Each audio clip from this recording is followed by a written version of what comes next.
莫王爷，来，先干一杯。哎，莫王爷，幸好你们来了，不然老夫一辈子都生活在无知里，一直被人操控着。4年前你杀了我2员大将，老夫总想着有机会一定要报仇，谁能想到咱们今天能心平气和地坐一桌喝酒呢？是啊，真是世事无常。那2年2国的战事，其实是2个君主达成了某种协议，本王那皇兄就是为了把我给毁了。至于给启越国什么好处，直到现在本王也没弄清楚。哎，谁让你那么优秀呢？你要是平庸一点，做个闲散王爷，你那皇兄哪能天天惦记你？不说这些，喝酒，咱这也算不打不相识。这次你家小王妃帮了老夫大忙，大恩不言谢。这次莫王妃救了不少人，接下来启越国将会如何，还是个未知数。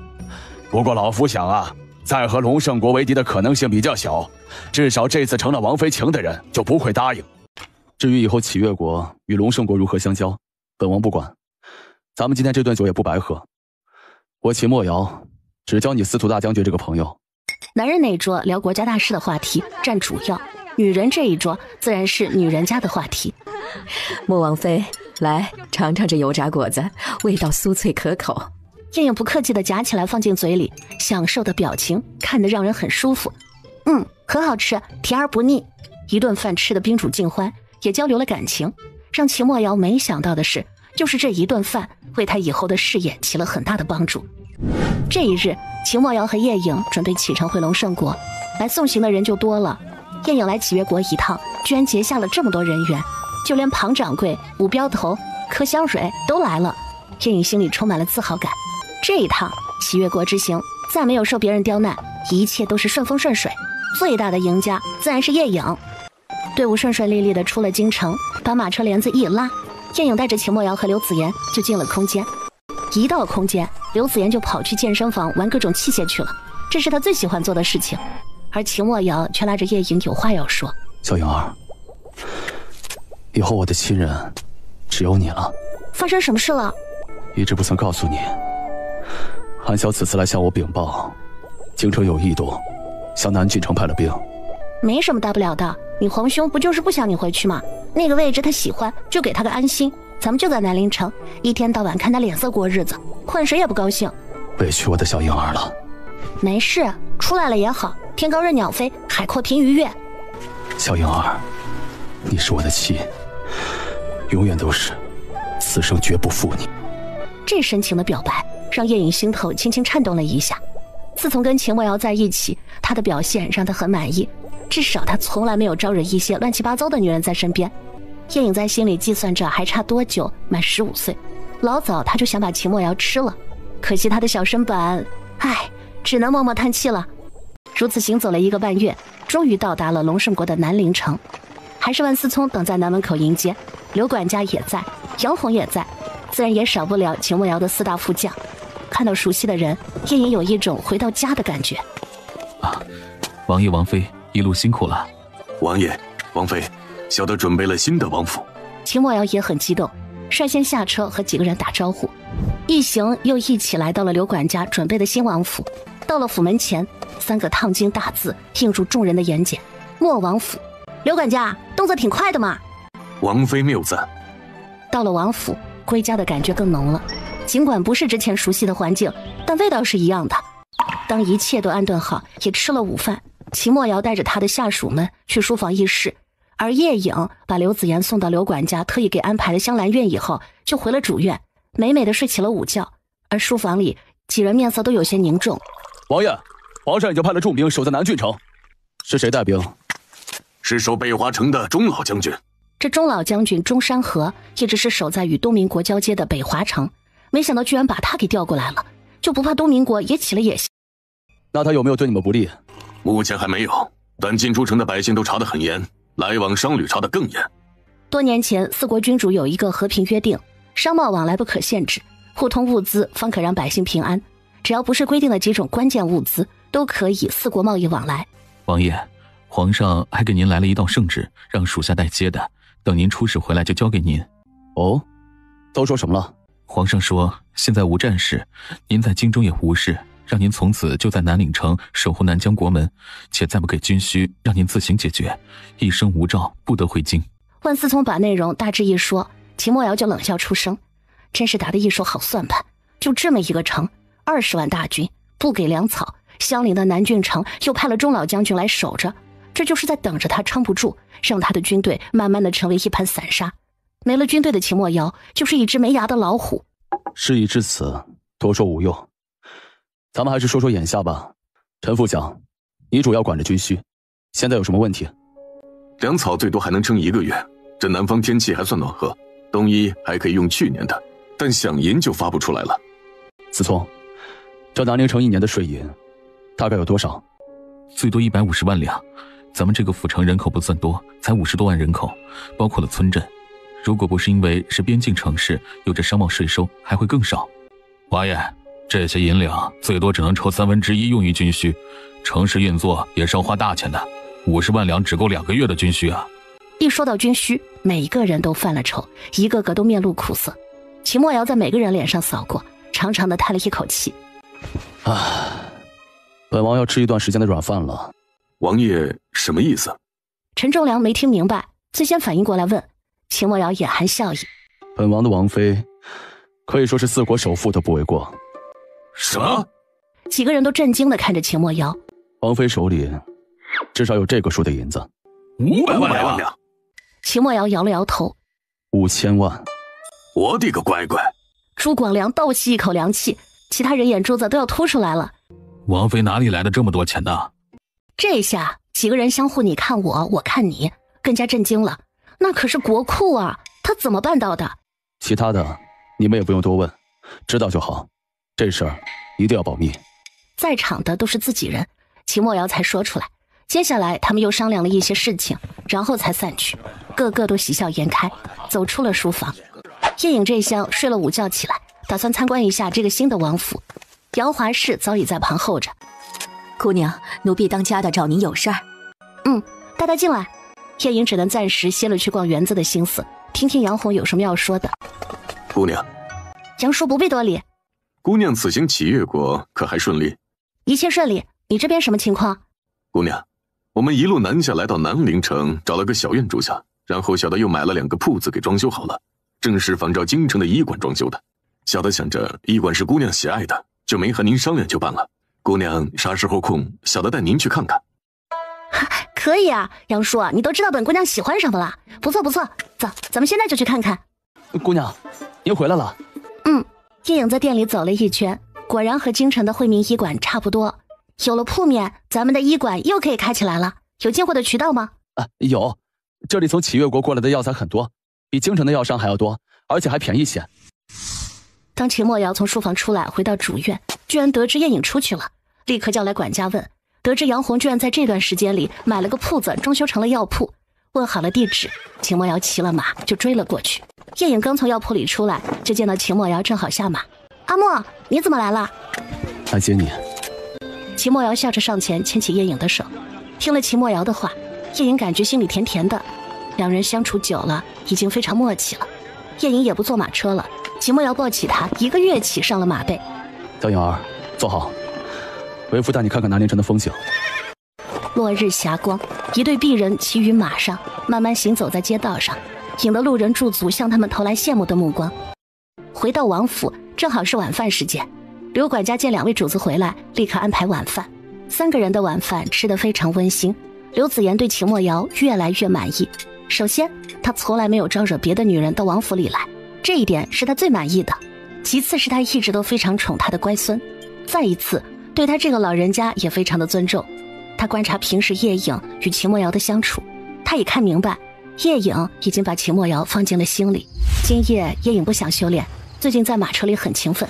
秦墨瑶习惯性的把叶颖搂进了怀里。小颖儿，以后为父要靠你养活了。你秦墨瑶是我的，你的财物也就是我的，你的军队也是我的，以后你的一切都是我的，但我的还是我的。我的所有都是小颖儿的，以后我都养着你了。那你接下来有什么打算？目前还没有，只能等机会。我猜在东明国知道我脱离了皇兄，多半会有所动作。啊，东明国还有钱打仗？东明国是4国中最强的，我们偷他国库，并不能伤他根本。国库的银子是流动的，每天都在进出。一个国家强不强，关键还要看民富不富。而且国库被盗，更有可能去抢别人的来弥补，抢到的城池还会交税，这也是为什么要抢占别人城池的原因。哦，原来如此。有什么需要你跟我说就行，但前提条件要说好了，你永远是我的，是我一个人的。你要是哪天脏了身子，我一脚把你给踢了，不对，是一枪把你给毙了。秦墨瑶把叶影搂得更紧了，忍不住在他额头留下一吻，但不敢再继续，怕自己忍不住。小颖儿还是太小了，我永远是小颖儿一个人的，小颖儿也是我秦墨瑶一个人的。好啊，那咱们可是说定了。两个人甜蜜的相拥而眠，只是睡到后半夜，叶颖感觉肚子很不舒服，肚子总是隐隐作痛，翻来覆去再也睡不着。秦墨瑶也被他吵醒了。怎么了？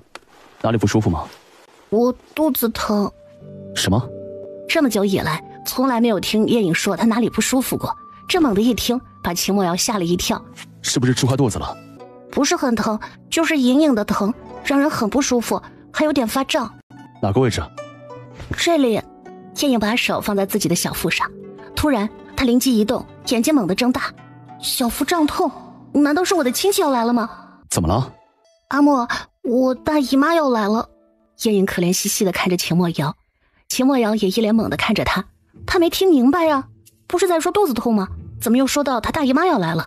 叶颖哪里有什么大姨妈呀？就是女人的鬼水来了，这一来就要跟着一辈子，每月都要造访一次，所以俗称大姨妈，这不就成了亲戚了吗？一辈子都摆脱不掉的亲戚。秦墨瑶这回是听懂了，慢慢的他脸上浮起了笑意。小颖儿终于长大了。秦墨瑶那灿烂的笑容看得叶颖想揍他一拳。秦墨瑶是真开心，等了这么久的花终于开始开花了。叶颖现在还只是腹痛，并没有真正的来，但8、9不离10，两人又重新躺下。秦墨瑶把手放在叶颖的腹部，轻轻地帮她揉搓，并加了一点内功真气。叶颖果然感觉舒服多了，又沉沉地睡过去。次日一早，秦墨瑶没有离开，而是等着叶颖醒来。小颖儿醒了，感觉怎么样？还疼吗？没什么感觉。叶颖掀开被子准备下床，这一动，下身感觉一阵洪流涌来。叶颖突然顿住了身子，快去把杨柳找来。姑娘，怎么了？杨柳匆匆进来问道，后面还跟着他娘。你们平时来月事是怎么处理的？姑娘长大了。真是的，来个月事，一个两个都说我长大了。我们就是做个布袋，里面装些烧柴火的灰，绑在腰上，用了就倒掉，洗了再用。杨柳倒是很大方，幸好秦墨瑶不在场，知道他们要说女人的私密事，没跟进来。啊，这么麻烦？现在各种品牌的卫生巾多好用啊！你们出去吧，我知道了。叶颖立刻赶人，她又准备化些出来。等杨柳母女俩一走，叶颖也不进空间，立刻到桌上用手蘸了点茶水，就开始画起来。没办法，急用。为了方便使用，她还画了个小内内，只需保持几天时间，画起来很容易。变现以后，叶颖立刻冲进了换洗室，把自己收拾妥当才出来。自此，叶颖就算进入了少女时代，已不再是小孩了。回到南陵城第3日，张志强来向秦墨瑶告辞，他不可能留在南陵城，他是要回京复命的。这次跟着秦墨瑶出使，他也长了不少见识。莫王爷，下官就此告辞，小儿还望多多照拂。张志强心里想明白了，他们家3代单传，小雨根本就不是做官的料，跟着莫王妃学习医术也是好的，就让他跟在王妃身边。路上小心，本王就不送了。你家小子很得王妃看重，你无需担心。此时的张瑞宇正在叶颖的新惠民医馆里忙前忙后，这个铺子比京城的大多了，都大后院，有4个诊室，1个手术室，5个病房，位置也好，一定能生意红火。张公子，你说咱们要不要请2个大夫来坐堂啊？罗运婷最喜欢跟着张瑞宇，只要叶颖没有什么活安排他，就不自觉地找张瑞宇。很多时候都是张瑞宇在教他叶颖教过的东西。当然要了，我还没出师呢，不可能让我坐诊吧？要不我们写张招贤纸贴在门口？不回去问问王妃吗？不用问了，肯定要招，不然谁来看病开方啊？师傅只会手术，其他的都不会。何大夫，您今年高寿啊？此时叶颖面前是个老者，胡子已经花白了。老夫今年70有2，何大夫，这么大年纪，您家的儿孙还让您出来干活呀？哎，老夫干了一辈子大夫，居然没个传承，家里的儿孙居然没一个愿意学老夫这一身本事的。听说你这医馆不管老幼都招，老夫就想来看看能不能物色个年轻的徒弟。听了何大夫这话，叶颖眼前一亮，这不正合他意吗？何大夫，您看我做您徒弟可还行？叶颖故意问，看他愿不愿意教女徒弟。如果只传男不传女，他也不愿意要。这种人一般思想比较固化，不懂变通。那得看你有没有资质。如果姑娘你一身块朽木，老夫也不愿意浪费时间在你身上。老夫可没多少时间可活了。何大夫说话倒是很不客气，但叶颖喜欢，要的就是这样的人。何大夫祖上也是大夫吗？叶颖好像记得，古时候学手艺都是传承的。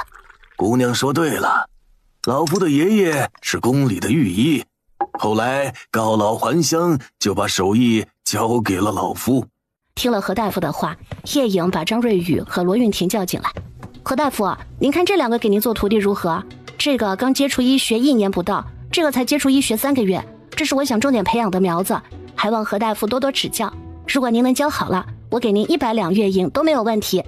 看着面前两个金童玉女一般的人物，何大夫眼前一亮，而且还这么小，正适合培养。接着何大夫就考教两个人一些问题，感觉很不错。最满意的就是张瑞宇，那颗想学医的心最打动何大夫。何大夫就此留下。面试结束，又来2个年约25的，很有意思。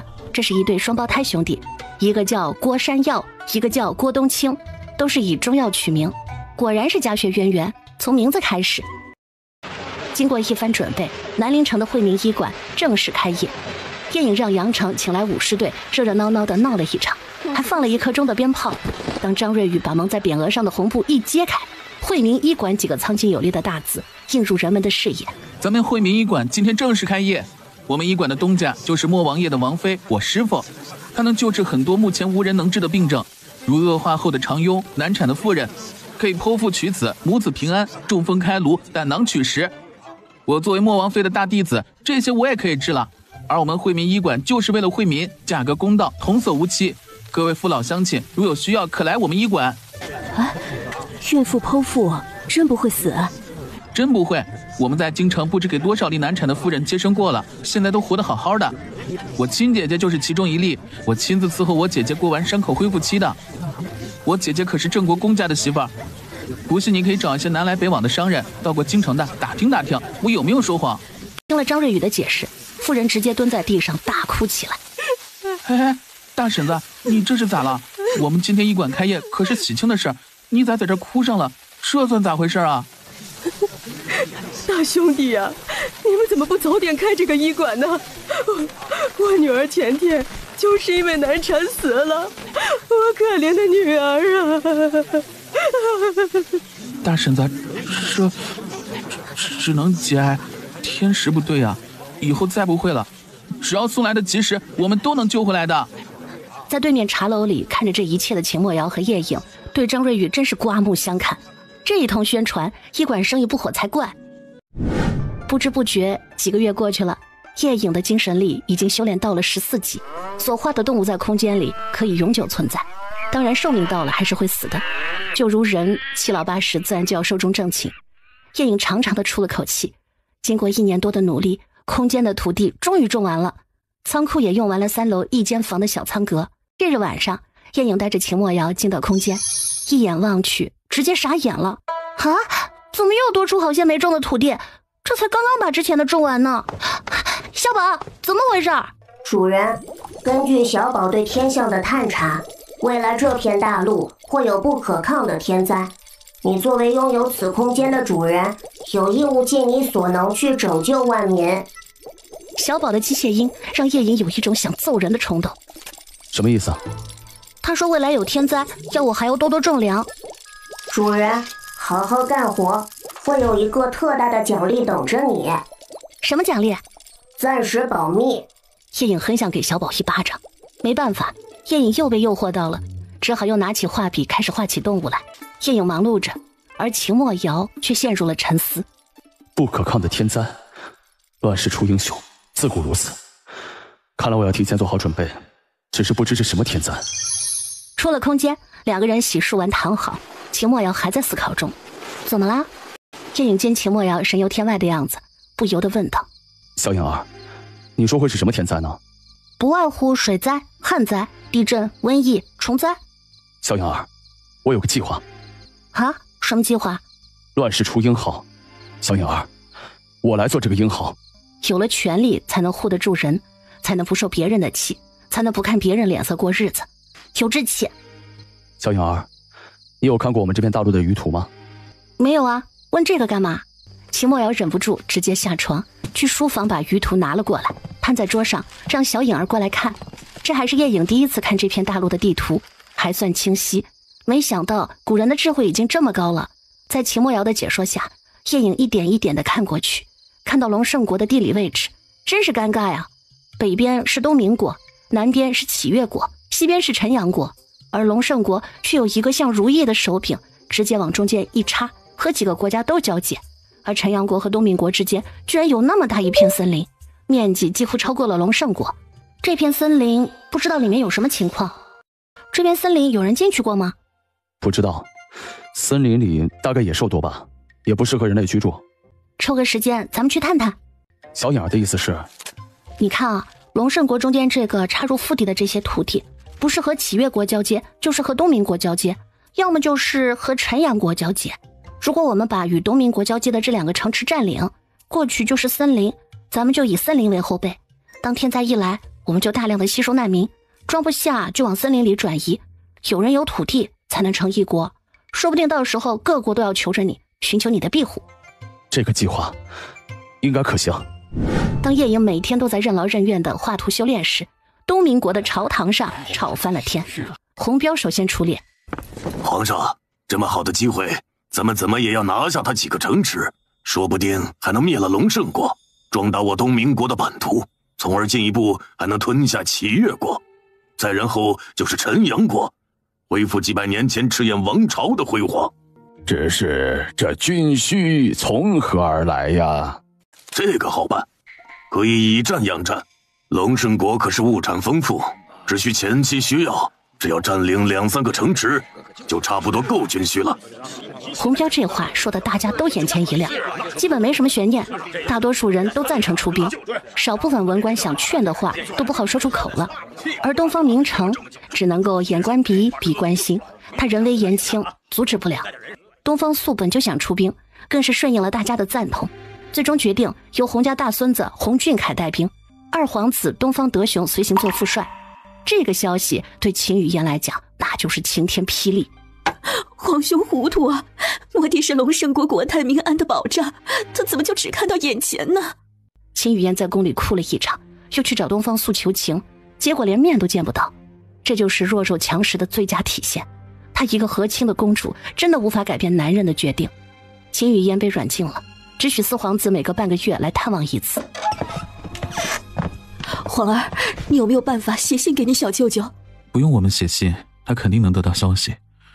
只是大舅舅，唉。经过几天的准备，秦墨瑶和叶颖准备一探大森林。那片森林靠近各国都有不同的名字，龙胜国叫落霞山，东明国叫万寿山，陈阳国叫东陵山。我决定以后就叫万顷山。好，咱们以后就叫他万顷山。小颖儿不是早就自诩自己是万顷山上天山童姥的徒弟吗？听了秦墨瑶的话，叶颖笑开了花，瞎掰的一句话，没想到秦墨瑶一直记着。月黑风高的夜晚，10几只大雕在莫王府腾空而起，往西北方向而去。路途并不是很远，一个晚上就到了森林的边缘。大家休息了一下，喂好了雕，安营扎寨，美美的睡了一觉。到中午的时候，大家才醒来。准备好了吗？我们上天俯瞰整座森林。一只只大雕再次起飞，在森林的上空不断的展翅高飞。这还是他们第一次白天坐雕在空中飞行，这视觉效果太刺激了。继续往前，有山谷，有湖泊，还有河流。飞飞停停了3次，他们居然看到了一片平原。最让人惊讶的是，居然有人类在活动。叶颖让大雕低空飞行，这下子看得更清楚了，果然有人，他们正在田间地头劳作，有房屋，还有炊烟，好一派世外桃源的景象。当地上的人们看到天上飞行的大鸟时，都吓坏了。有猛禽来袭！有猛禽来袭！叶影他们选了一处平地降落，让大雕飞到附近的林子里去，自己觅食。秦墨瑶带着叶影走在阡陌之间，地里的庄稼长势喜人。一些还没有来得及跑远的人们看到从雕背上下来一群人，在好奇心的驱使下，他们停下了脚步。你们是什么人啊？老人家，你们怎么会在这森林深处？我们祖祖辈辈都生活在这里，已经好几百年了。你们到底是什么人？如果不说，我们可要动手了。老人家，别激动，我们是从森林外面来的。我们一直以为这片森林不会有人居住，只是想来探一探而已。没想到看到这里居然有一片平原，还有人居住，所以就好奇下来看看。你们就是骑着刚才那些大雕进来的？是的，老人家，你们怎么会生活在这里啊？既然你们没有恶意，那就进村里坐下再说吧。老人家不答，反而请他们往里去。一行人跟着老者来到了村子里。老汉，我叫周家耀，是咱们这个村子的村长。你们是从外面来的，外面现在是什么情况？外面目前有4个国家，700年前是赤焰王朝，一场乱战过后分裂成4国，分别是东明国、龙胜国、启越国和陈阳国。接下来2刻钟，秦墨瑶把外面的大致情况简单的说了一遍。周家耀听了，长吁短叹了几声。我们祖祖辈辈都生活在这片土地上，据祖先们流传下来的传言和一些记载，说是在700年前，我们都是赤焰王朝的子民，但因天下大乱，当时的一位将军见敌不过，就带着满城的百姓往森林里逃，一路逃，一路损失人口，直到了这个地方，只剩下区区不到5万人，就此在这里落地生根，直到如今。700年过去，人口不但没有增加，反而越来越少，如今只剩下区区不到1万人。周村长说起过去也是怅然若泣。秦墨瑶和叶影也听明白了，他们就是那时在这里安家以后再也没有出去过。周村长，村里是不是有很多不正常的孩子出生，比如痴呆、畸形？你怎么知道？周村长，我是一名大夫，自然能猜到这种情况。你们应该缺医少药，孩子的存活本来就不易，加上你们整体人口少，近亲结婚自然就多，近亲结婚就容易产生畸形、痴呆，流产也多，久而久之，你们的人口自然就越来越少。如果长此下去，你们将会走向灭亡的。姑娘，这可如何是好呀？既然我们找到了这里，妈妈就带你们出去，或者让人进来，大家生活在一起，互通有无，人口一多，婚嫁范围就广，能人意识也多，你们可以学习的东西自然也就多了。周村长听了叶影的提议，犹豫了。他们祖祖辈辈生活在这片土地，从来就没有出去过，对于外界完全不知。一旦出去或者让人进来，他们的生活还能保持原状吗？周村长，先不说这些，可否带我们参观一下你们村子？行，带你们看看吧。叶影提出走进村民家里去看看，结果每家用的都是用石头凿出来的锅，或者烧制出来的陶罐，也就是当时的5万人里没有会冶炼技术的人才，所以连个铁器都没有。这和原始社会有什么区别？看到孩童们用稀奇的眼神看着他们，叶影突然有一种心酸的感觉。尽管是世外桃源，没有纷争，可是他们个个都懵懂无知，和外面的世界完全脱节。周村长，村子里有学堂吗？有是有，但是都快没有孩子上学了，咱们生活这儿学来也没什么用。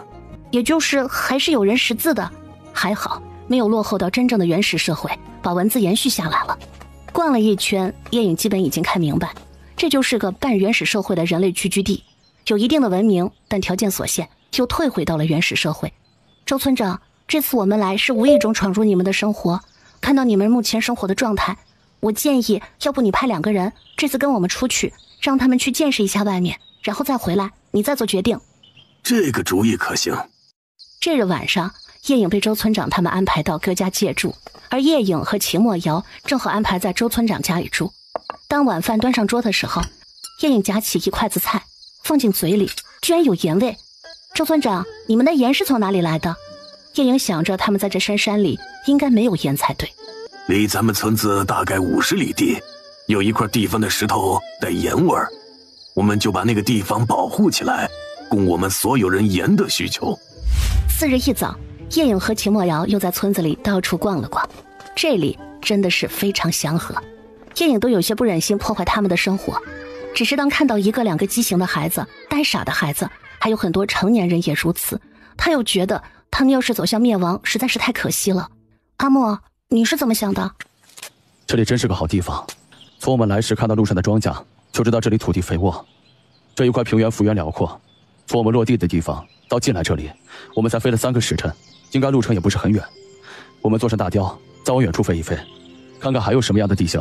秦墨瑶想多了解这片森林，才能做决定。在这个桃源村待了2天，秦墨瑶提出还要再往远处去看看，让周村长先挑好人选，等他们回来的时候带走。叶颖召回大雕们，所有的人都上了雕背，冲向了天空，看得村民们目瞪口呆，恍然以为2个人是神仙。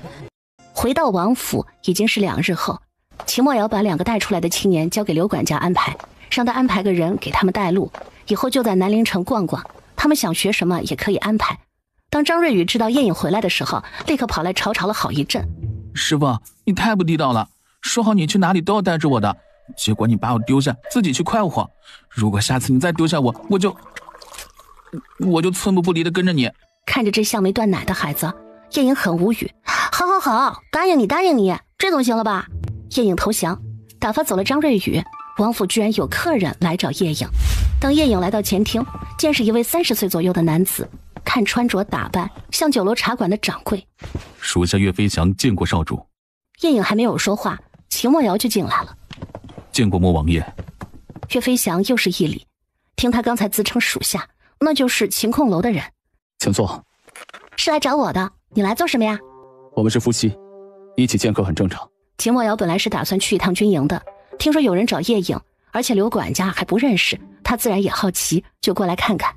岳飞翔是吧？你是做什么营生的？属下在南岭城管理一家酒楼，叫做客似云来。你来找我有什么事吗？少主，东明国罗东传来消息，东明国出兵了，准备攻打龙胜国北华城。动作倒是挺快。谢谢你来告诉我这个。叶颖知道这一定是干爹交代下来的。知道谁是主帅吗？红标的孙子洪俊凯，二皇子的外家大表兄。听了这个消息，秦墨瑶一时陷入沉思。以后有什么重要的消息就送来给我吧，我们短时间不会离开南陵城，你要保持与其他地方的晴空楼联系。叶颖出声打破沉默，他也想了解各路消息，有晴空楼就是方便很多。没办法，谁让他的夫君是秦墨瑶呢？不得帮着点吗？送走了岳飞翔，秦墨瑶立刻让人通知下属开会。要不小颖儿也一起来吧。这还是秦墨瑶第一次让叶颖参与到他的正事里面。秦墨瑶这个表现让叶颖非常满意，说明他没把自己当做普通的内宅女人看待，而是把自己放在与他平等的地位来尊重。秦墨瑶和叶颖来到书房，其他人还没有到。小颖儿，安稳的日子可能没剩多少了，接下来为父陪你的日子可能不会太多，为父要尽我所能给小颖儿撑起一片天。秦墨瑶把叶颖搂在怀里，轻声地说。叶颖又被感动到了，这个男人时时刻刻把她放在心里。男人去征服天下，女人征服自己的男人，所以以后你征服的天下也是我的。好，以后为父负责征服天下，小颖儿负责征服为父。秦墨瑶的心更踏实了，小颖儿愿意征服他，就说明自己在他心里的地位已经一天比一天高。两人在书房里说笑着，等人的时间过得很快。大约半个时辰以后，秦墨瑶的4个副将，还有万思聪，就连赵恩泽也来了。表叔，现在学得怎么样？谢王爷丈夫。自从到了莫王府，他从来没有懈怠，一直跟着先生认真努力的学习。思聪，咱们接下来将有很多事情，最近一段时间就让表叔跟在你身边，跟你学习一段时间，让他接手你的知府工作，放手后你跟在我身边，可行？没问题。表叔在工作之余，学习也不能耽误，还要继续，未来你的舞台会更大。秦墨瑶画出了一个大大的饼，就连其他几个人听了也是群情激动。紧接着，秦墨瑶爆出了重磅消息：东明国准备对龙胜国北华城开战。王爷，北华城的守将只是钟老将军手下的一个副将，不知道能力如何呀？不管他能力如何，这一场仗他想赢很难。龙顺国没了我们王爷，有几个武将拿得出手？好了，咱们不说这些，我们先讨论一下接下来如何安排。咱们南陵城到北华城大概600里地，中间只隔了一个城市南岳城。北华城的副将如果请求支援，一定是向钟老将军这里求援。如果钟老将军去支援北华城，我们就直接拿下南郡城；如果钟老将军不去，我们就直接拿下南岳城，再从东明国手里抢下北华城。我们的版图扩大，子聪，你就马上接手政务，稳定民心，做好善后工作。以后我们每拿下一个城池，你就接手一个城池，所以你后面要笼络一些文人为我们所用。从现在开始，你可以考虑在南陵城组织一次小范围的考试，选拔一些人进入府衙作为储备人才。属下领命。城里的百姓都是我龙胜国的百姓，我们每到一处都不要伤害百姓。所以各位将军，一定要约束好自己的兵将。是。咱们的骑兵不多，主要是马匹太少了。东明国的马匹很少能被我们引进来，他们控制的实在是太严了。这个问题好解决，交给我。一直不曾出声的叶影突然说道：“小颖儿，为父怕累着你。没事，就当练功了。他现在画的动物基本可以永久保持了，给军队画些马出来，不用花钱，正好解决军需的问题。多谢王妃鼎力相助。既如此，广良，每天都要派出探子，随时了解南郡城和北华城的情况。是。好了，咱们随时准备着，机会一来，随时准备出发。散会以后，秦墨瑶牵起叶影的手回到主院，天已经黑了，刘子言已经等着他们夫妻俩。祖母，王府里的丫鬟用着还顺手？还不错，阿莫就不要操心这些了。三人一起吃过晚饭，刘子言又拉着叶影要去院子里散步，秦墨瑶只好去书房继续忙着。刘子言来到了叶影身边，已经大半年，也不见他提祖父。叶影有时候会想，祖母是不是被祖父给抛弃了，或者他把祖父抛弃了？这么久了都不见到有人来过问，祖父是不是也太放心了点？叶影不知道的是，刘子言几乎每隔3天就会写一封信回去给老头子，讲述他们的影儿如何如何。祖母，有个事情我想跟您说一说。影儿，有啥事啊？有个老神仙告诉我，未来整片大陆将有不可抗的大天灾。天灾是世上最残酷的，谁也抵抗不了。想到那样的场景，叶影也不免有些伤感。08年的那场大地震，通过电视他还历历在目。什么？影儿，你这消息可靠吗？是哪个老神仙告诉你的？是小宝告诉我的。小宝？刘子言愣了一下，才想起来小宝是谁。他的话可信？十有八九是真的。这个是高科技产品，就像天气预报，准确率还是很高的。是什么天灾？小宝没说，他现在还探查不到。两个人默默地散着步，气氛显得非常凝重。这个消息他一定要写信告诉老头子。叶影就显得没有那么心情沉重了。兵来将挡，水来土掩，车到山前必有路。从这天起，叶影大部分时间都待在空间里修炼。通过叶影的不断努力，短短半个月时间，他画了差不多1万匹强壮的高头大马。而叶影的精神力因为他的勤奋又提高了1级，达到了15级。那些大型的机械叶影还没有动手画过，之前只画了一个最小的摩托车，在空间里玩了一下。这日他想试试画个大家伙能消耗他多少精神力。来到小宝面前，点开屏幕，翻到一个大卡车图。哈哈，就他了。练练手，记下每个细节，铺开宣纸，蘸墨开画，整整1个时辰才画好，精神力居然还没有用完。到了15级就是不一样，画了这么大个家伙还没有枯竭。再次铺开宣纸，又画了几大桶柴油。叶影带着刘子言出了空间，跑到书房找到秦墨瑶。阿莫，我又画了个好东西。什么好东西啊？带我去你的教场，需要宽阔的地方才能展示。于是让刘管家安排马车，而叶影回房换了一身裤装服饰。刘子言也被叶影要求换一身轻便的衣服。杨幸赶着马车出了南城门，大约又行了半个时辰才到。秦墨瑶率先下车，再亲手扶着叶影下了马车，然后又扶下刘子言。朱广良得到消息，立刻从营帐里赶了过来。属下参见将军。在军营里，秦墨瑶的属下称呼他就不是王爷，而是将军。免礼。将军怎么这个时候来了，还带着王妃？时辰差不多了，可以开饭了。让大家都收了吧，王妃需要用教场。是。叶颖来到点将台下，展开手里的一张纸，随着叶颖的一声起，一阵亮光闪过，一个超大的家伙出现在几人面前。叶颖又拿出了一幅画，又是一声起，几大桶柴油出现在叶颖的面前。叶颖指挥杨信把几大桶油灌进了油箱里，灌好了油，叶颖打开车门，邀请刘子言和秦墨瑶上车。驾驶室除了司机，另外还可以坐2个人。其他跟来的护卫和朱广良让他们站到了车厢里，叶颖坐到了驾驶室，踩住刹车，点火，一阵马达的哒哒声传来，这个声音是如此的亲切。挂档，踩油门，扶稳方向盘，大卡车启动了，往前慢慢的行驶。后面车厢里传来了几声惊叫，大概是被惯性甩得在车厢里没站稳。那种熟悉的感觉很快就回来了。叶颖开着大卡车在教场里转起了圈圈，速度越来越快，最后还玩起了杂技。车厢里的几个人被甩来甩去，几乎就没有站稳过。几个大汉傻了吧唧的，不知道扶着栏杆，任由身子在车厢里晃来滚去。而驾驶室里的秦墨瑶和刘子言，因为是坐着好了很多，但也被晃得有些招架不住。颖儿啊，慢点儿！听到刘子言的声音，叶颖才从兴奋中回过神来，一个急刹车，差点没把刘子言和秦墨瑶给甩得撞到挡风玻璃上。而车厢里的几个人就更别说了，直接趴在了车厢里。车厢里的几个护卫和杨信一见车停了，立刻爬起来，一跃跳下车厢，然后跑到一边。这到底是啥玩意儿？祖母，您没事吧？这时叶颖才后悔，刚才只顾自己嗨了，都忘了祖母一把年纪，受不受得了？小颖儿，这究竟是什么东西？军用大卡车，一次可以拉几10吨的货物，车厢里可以站100-200个人。小颖儿，可以教我操作吗？当然可以啊。接下来1个下午，叶颖就在教场里教秦墨瑶如何驾驶大卡车。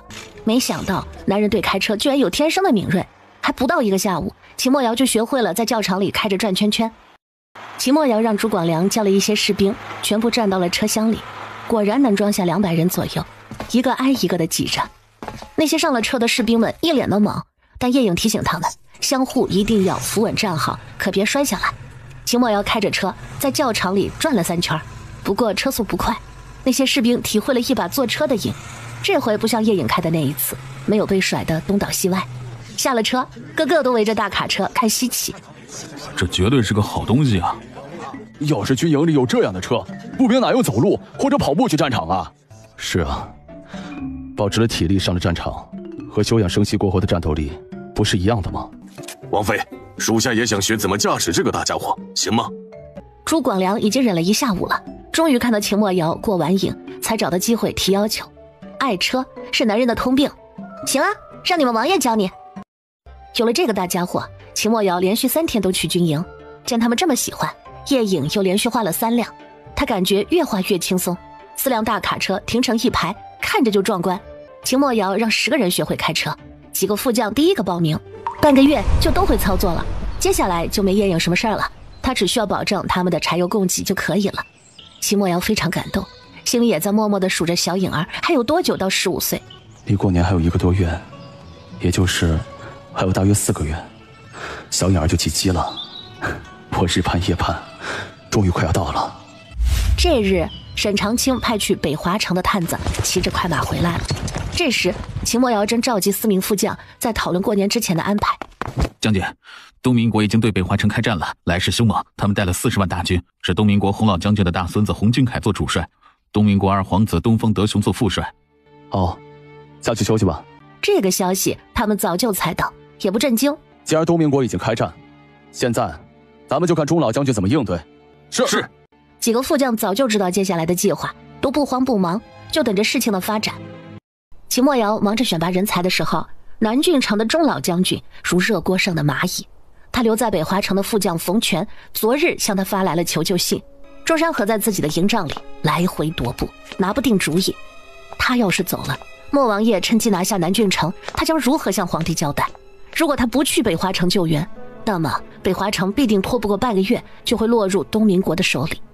来人，把孔副将找来。经过一番思考，钟山河终于下定了决心。很快，孔副将就来到了主帐。孔副将，北华城现在危在旦夕，本将军打算去救援，这南郡城就交到你手里，你可要守好了。中山河最终拿定了主意，如果南郡城落入了莫王爷的手里，至少还是龙胜国的；而北华城落入东明国的手里，那就是别国的了。大将军，本将左右为难啊。本将知道这事儿难为你，但本将也没别人可以托付，只有你了，尽力吧。是。趁着天黑，钟老将军就带了5万人匆匆往北华城而去，给孔副将留下了15万人。而这一消息很快就传到了秦墨瑶的手里。小颖儿，钟老将军带着5万士兵去了北华城。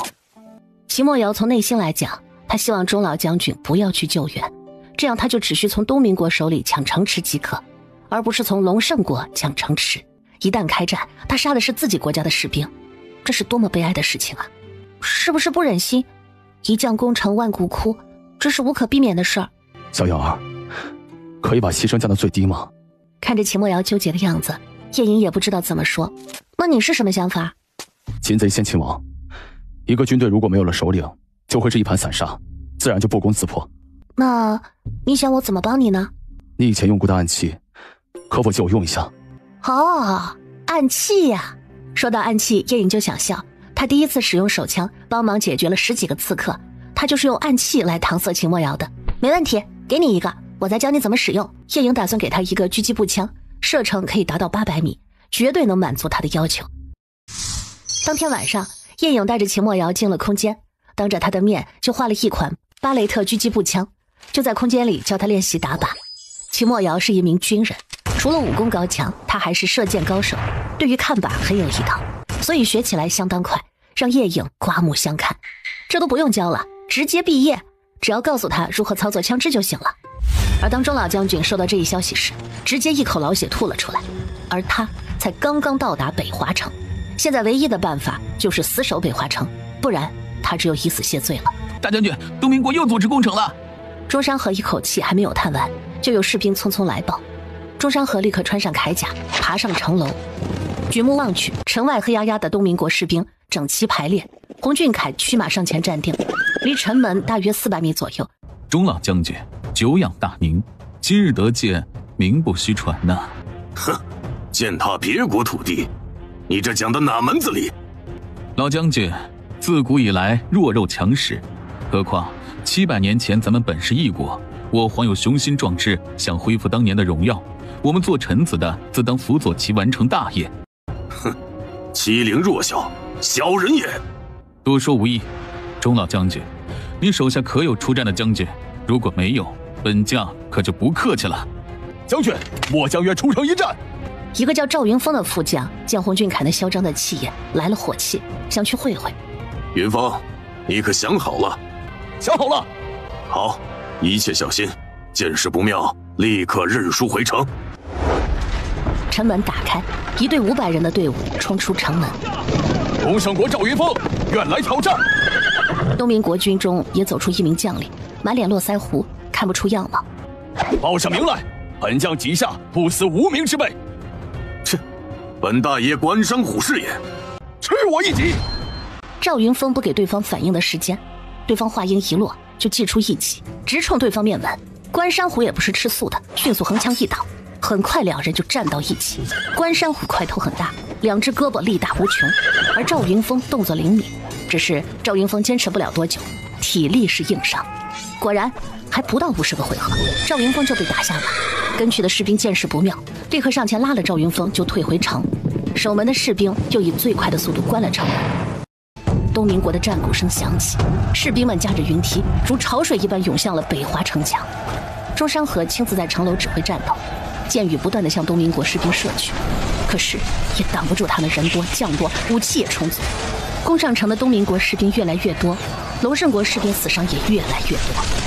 钟山河见大势已去，只得放弃北华城，带着剩余的将士撤出北华城，往东面的北境城而去。当这一消息传到秦墨瑶的手里时，他正在收编南郡城投降的士兵。秦墨瑶的兵一下子变成了29万。秦墨瑶得知钟山河退守北境城以后，也没有多大反应。他估计东明国起码会连攻3个城池下来，才会停顿下来过年。只是苦了百姓，但按他的计划，现在还不是出手的好时机。当秦岚晨收到中山河的奏折时，在早朝大殿上发了一通脾气，可惜没用。各位爱卿，难道就这么看着我龙胜国的土地落入他国？皇上，要不给莫王爷去道圣旨，让他出兵救援？穆爱卿，你难道不知道他趁钟老将军一走就动手拿下南郡城吗？如今南郡城已经被他接手了。皇上，当初就该让莫王爷回来。哼，回来好抢我的位置吗？好不容易找个理由让他困在南郡城，结果他还是不甘寂寞。当初就不应该答应父皇给他什么兵权，留下这么大的祸患。徐老将军，京城的20万大军，你带走15万去支援钟老将军，你再通知徐凯威把与陈阳国边境处的守军调回10万。朕估计陈阳国不会乘人之危出兵。臣遵旨。王爷，属下听说东明国已经拿下了龙胜国3个城池了。今日咱们集中商量一下接下来的工作。目前东明国已经拿下了龙胜国的北华城、北晋城和南华城，我们不可再容忍他们继续往腹地而去，必须拦住他们的脚步，不然我们到时候就很难从他们手里拿回来。北华城与南陵城之间隔着南越城，他们不攻打守备最薄弱的南越城，而是往东而去，这就是在避开本王。以为皇兄把本王锁在这小小的南陵城，本王就会不闻不问。本王作为龙胜国的王爷，也是秦家子孙，怎可容他人践踏龙胜国的土地？所以从今日开始，我秦墨瑶不再忍气吞声，而你们是我秦墨瑶的属下，也是我秦墨瑶的兄弟，未来还望各位鼎力相助。我等尔等为王爷马首是瞻。好，我们就从东明国手里抢回我龙胜国的土地，抢回来就是本王的。王爷，几时开拔？3回后你就开始安排，首先拿下南越城。南越城只有日常的守军，也就1万人，基本没什么悬念。如果能劝降，尽量不要动武，毕竟是我龙胜国的兵。是。晚上，叶影带着秦墨瑶进了空间，开始修炼和练功。结束以后，两人躺在草坪上休息。小影儿，在家等我，还是跟我一起？那你是希望我跟着你，还是希望我在家里等你啊？当然希望小影儿天天和我在一起，离了你，我吃饭都不香。可是我又担心战场瞬息万变，万一有什么危险，我顾及不到你怎么办？你有没有觉得我们2个都成了连体婴儿了？自从我嫁给你，咱们基本就没有分开过。小影儿，你可愿随夫君上战场？阿莫，其实我并不喜欢战争，一将功成万骨枯，不知要死多少人。可是历史的发展，朝代的进步，都是由一场又一场的战争推动着前进的。但为了一定时期的安定繁荣，战争是无可避免的。我一个小女子改变不了什么，你想做什么就去做吧，我在后面默默支持你，跟着你上战场其实也没关系，大不了遇到危险的时候，我往空间里一躲。听了叶影的话，秦墨瑶一个翻身坐起，把头悬在叶影的头顶，眼神紧紧地锁住他的双眼。秦墨瑶的眼神炽热而浓烈，情意如火山似的喷发出来。秦墨瑶再也忍不住，猛地低下头，双唇擒住了叶影的朱唇。这是他们第一次如此亲密的接触，尽管天天躺在一张床上，但仅限于相拥而眠。秦墨瑶感觉自己的心都要飞起来，从来没有过的甜蜜和酥麻遍袭她的全身。叶影也沉浸其中，无法自拔。干柴遇到烈火，真是一发不可收拾。小影儿，影儿，影儿，还有4个月，我才几级？我等。秦墨瑶还在回味着刚才的缠绵，突然他一把推开叶影，猛跑几步，一个猛子扎进了空间里的那条河里。叶影大笑出声，他可是大夫，什么不知道啊？刚才秦墨瑶紧紧拥住他的时候，他就明显感觉到秦墨瑶某个地方的变化。4日，秦墨瑶去了军营。东明国号称有40万大军，秦墨瑶打算带上20万将士，留下9万守南陵城。叶影也收拾了行李，准备跟着秦墨瑶出征。刘子言很不赞同。影儿，男人打仗，我们女人等着结果就好，跟着去战场，那血腥的场面并不美好，祖母怕你下战。祖母放心，我又不上一线，我去帮士兵们处理伤口就行，祖母就留在南陵城吧。这是什么话？影儿去哪儿，祖母就去哪儿，大不了祖母待在你那个地方不出来，但你每天必须进来看看祖母。哎，好吧。祖父知不知道您这么粘人啊？祖母才不粘你祖父，祖母只粘颖儿。师傅，你打算把我丢下吗？祖孙俩正说着话呢，张瑞宇咋咋呼呼地跑了进来。你也想去战场吗？说好的，师傅去哪儿我就跟去哪儿，你怎么能把我丢下呢？哼，师傅太不地道了。那快去收拾行李吧。还有啊，医馆里那两兄弟能撑起来吗？去问问何大夫要不要跟我们一起走，你的学习不能耽误。好嘞，我这就去安排。南岳城距离南陵城大约400里地，队伍行走了3天到达，安营扎寨，准备次日向南岳城守备递战书。只是让秦墨瑶没想到的是，次日一早，南岳城城门大开，南岳城守备严大山和知府吕子乔一起出城来求见莫王爷。下官拜见莫王爷，王爷千岁千岁千岁。起来吧。王爷，南岳城您不用攻，我们开门迎接您的到来。识时务者为俊杰，子乔，你很识时务吗？万大人，咱们都是龙胜国的子民，这东民国一打进来，北华城的百姓几乎都逃到了咱们南岳城，城里的百姓天天都盼着莫王爷的到来，我这是顺应民心啊。能为百姓着想，你还有可取之处。谢王爷夸奖。莫王爷，您能来是南岳城所有百姓的福音呢。城里百姓现在如何？目前勉强还能维持生计，但毕竟逃过来的人口比较多，粮食可能支撑不了多久。严大山是吧？你手下的兵用于巡防和安抚百姓，告诉他们，本王很快就会夺回他们的家园，让百姓们跟随在本王身后，准备回北华城。是，下官领命。吕子乔，日常事务照常，维护百姓安宁。有不明白的可向万大人请教。有一点你务必记住，以后所有政事无需再向京城汇报，你可明白？吕子乔听了秦墨瑶的话，一时还没反应过来，傻愣愣地站着。吕大人，王爷的意思是，你今天开了城门迎王爷入城，就是从此以王爷为主，而不是京城的皇帝，可懂吗？万大人，这……子乔，你可要想明白了，王爷被皇上放逐到南陵城，长期对王爷打压刺杀，巴不得王爷死。王爷已经一退再退，如今已无需再退。你看王爷才刚刚被放逐到南陵城，东明国一得到消息就对龙胜国大打出手。龙胜国没有了莫王爷，就是这样的下场，良禽择木而栖。王爷的能耐远远在皇上之上。你可知东明国为何没对南陵城下手？就是因为南陵城有王爷在。如果王爷退回去不管，东明国立刻就会调转枪头攻下南岳城。吕子乔和严大山陷入了深深的思考。皇上和莫王爷之间的矛盾，他们自然知道一些，但没想到已经到了水火不容的地步。经过一番挣扎和思考，两人不约而同的又一次跪到地上。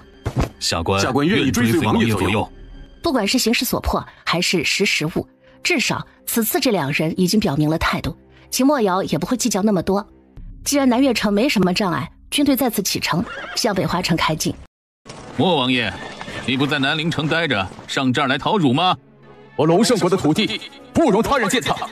秦墨瑶夹杂着内里的声音，洪亮而绵长的传出老远。怎么，龙胜国的皇帝容不下你，想从我东明国手里抢吗？就不劳阁下费心了。从东明国手中抢又如何？尔等不也是如此吗？那就要看你的本事了。本将军到领教领教你龙胜国秦墨瑶的真正本事。表兄，一切小心。东方德雄提醒。放心，你注意观察，如若我有败下，你即刻出城相迎。城门打开，洪俊凯领着500轻骑出了城门，走到两军相距200米处站定。莫王爷，久仰大名，你要亲自上场？哼，目前你还不配让本王亲自出手，先让本王的副手试试你的身手，看你有没有资格和本王对视。秦墨瑶的话音一落，站在他旁边的韩潇手持一柄长剑，双腿轻夹马肚，来到了洪俊凯的面前。在下韩潇，来讨教洪将军几招。你娘没给你饭吃吗？还真让你说中了，我娘生下我就去了，所以一直就没给我饭吃。哼，吃我一刀！刀尖相撞，火花四溅，发出耀眼的光芒和刺耳的声音。韩潇居然能够抵挡他一刀，这让洪俊凯有些惊讶，还真是强将手下无弱兵啊！他得小心应付这个叫韩潇的小将。洪俊凯继续主动出击，一招拦腰斩袭向韩潇，韩潇往后一仰，轻松躲过这一斩。原来是个女人投胎的。见韩潇如此轻松就躲过了自己这一战，洪俊凯出声骂道。2招落空，洪俊凯有些挂不住，就继续主动出击。2人你来我往，一个躲一个攻，20余招过后，韩潇基本摸透了他的招式。现在该轮到他攻击了。当洪俊凯再次当头劈下一刀的时候，韩潇右手持剑格挡，另一只手却多出了一把匕首，直接抵在了对方的胸口心脏位置，且已经穿透了盔甲，入肉2分。洪将军承让了。韩潇潇洒一笑，后面立刻就上来几个兵士，把洪俊凯五花大绑。洪俊凯带出的500兵士想上前救人，立刻就被墨军挡住。将军在对方手里还受了伤，他们不敢莽撞，只能退回城里。本以为的一场恶战还不到2刻钟就结束了。秦墨瑶让兵士们就地扎营，围而不攻。城里还有龙胜国没有逃走的百姓，以防他们丧心病狂拿百姓出气。趁乱，秦墨瑶和叶影划开主帐一角，进了东方德雄的营帐。他也被混乱吵醒，正要出去看个究竟，没想到背后有破空声袭来，不能动了。叶影一个收子出口，人就消失在眼前。2人又趁乱离开，真是来无影去无踪。次日，叶影和秦墨瑶睡饱起来，来到绑着东方德雄和洪俊凯的营帐，还没进帐呢，就听到东方德雄的骂声：“秦墨瑶，你个小人！有本事在战场上一决高下，有这么阴损的招，让人瞧不起你，还战无不胜的莫王爷呢，就是个小人！” 2人撩开门帘进去，当东方德雄见到叶影时，眼睛都快凸出来了。你是叶影大夫？好久不见，二皇子殿下。不对，你现在已经被封了王，叫什么来着？德王，对吧？名气不是太大，差点就忘了。没想到你才见过我一面就记住我了，真是好荣幸。你究竟是什么人？怎么会在这儿？阿莫，他想知道我是谁，要不要告诉他？她是本王明媒正娶的王妃。秦墨瑶想起那时东方素的赐婚，就来气。你是秦墨瑶？王爷，怎么不一鼓作气拿下北华城呢？不急，拿回来容易，但要尽可能保证百姓安全。我们暂不宜攻城。还是私送东本王。刚才你们也看到了，城楼上那是东明国的2皇子东方德雄，他没有洪俊凯那么鲁莽。我们派兵先把另2个城收回来，再和他较量。主力部队在此，而且现在有洪俊凯在手，想到东方德雄也不敢轻举妄动。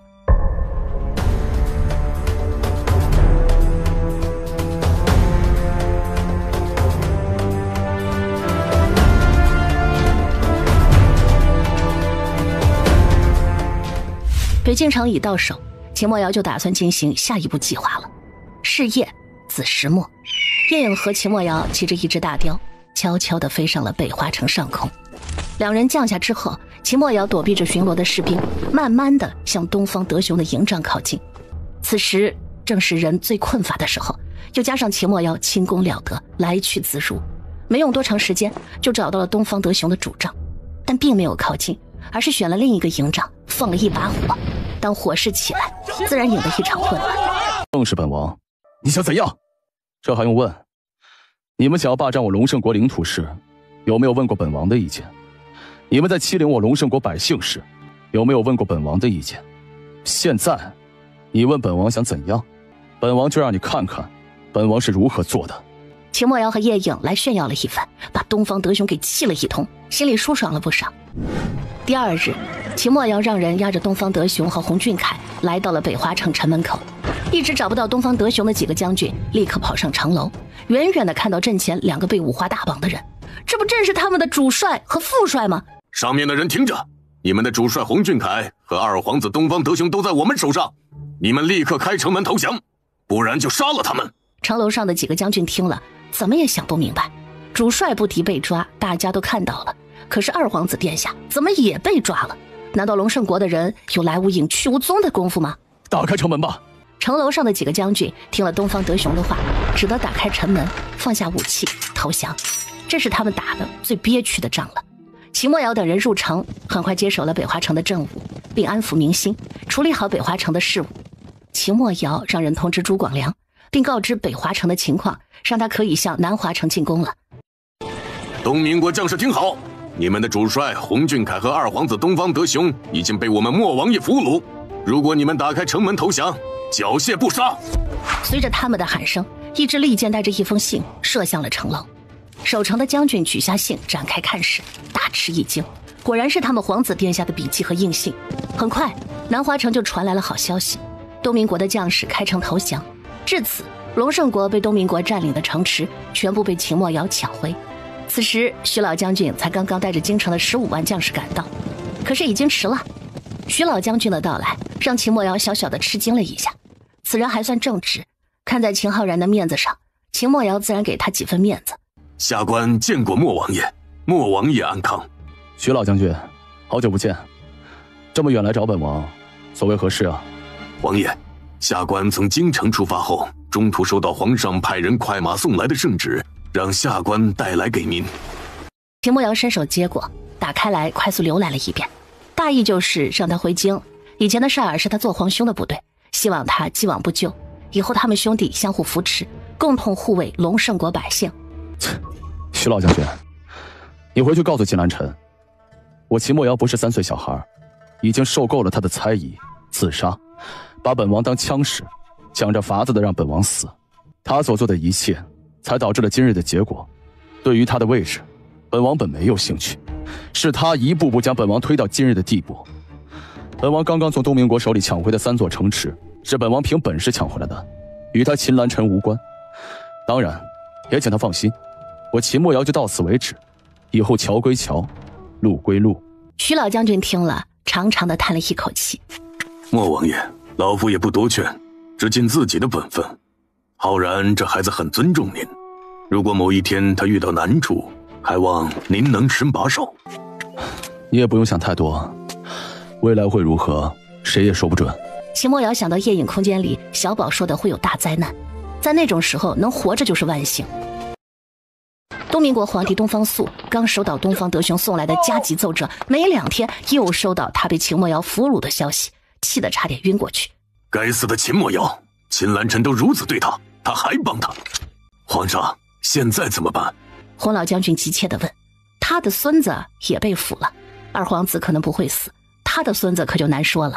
怎么办？朕怎么知道？给秦墨瑶发函，看他什么态度再说。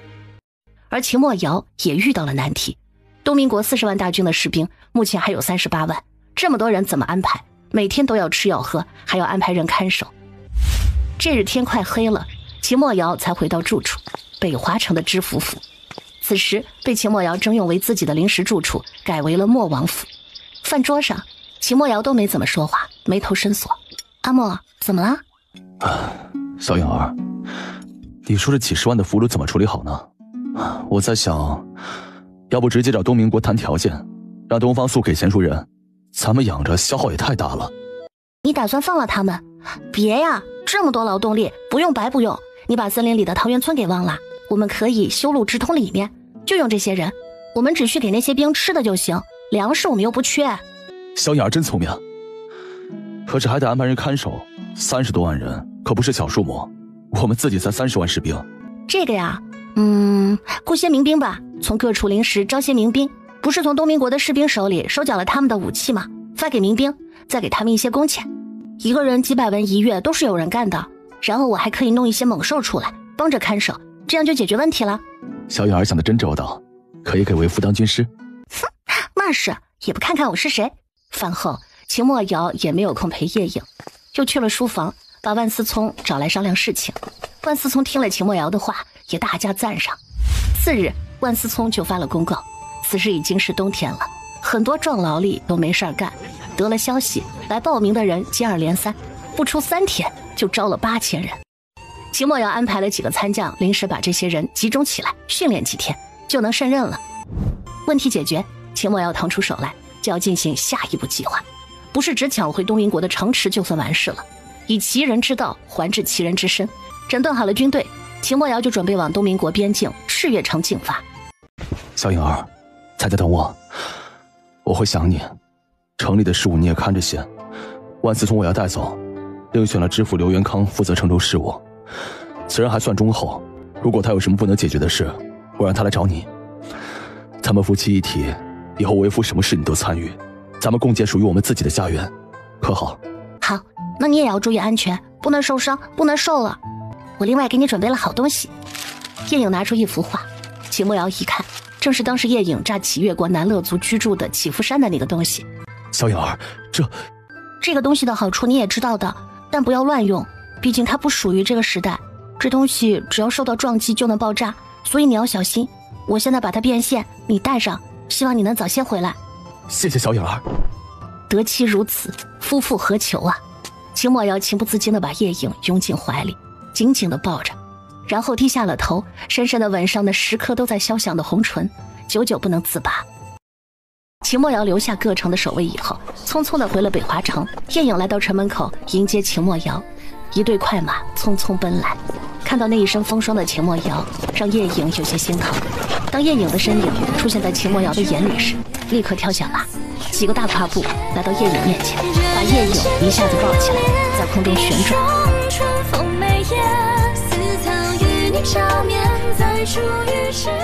阿莫，辛苦了。两人手牵手走在回府的路上，聊着天，解着彼此的相思之苦。阿莫，你瘦了。为了能够早日归家，秦墨瑶战士打得非常紧迫，几乎没有停歇。小颖儿，心疼夫君了吗？心疼了呢，以后多吃点。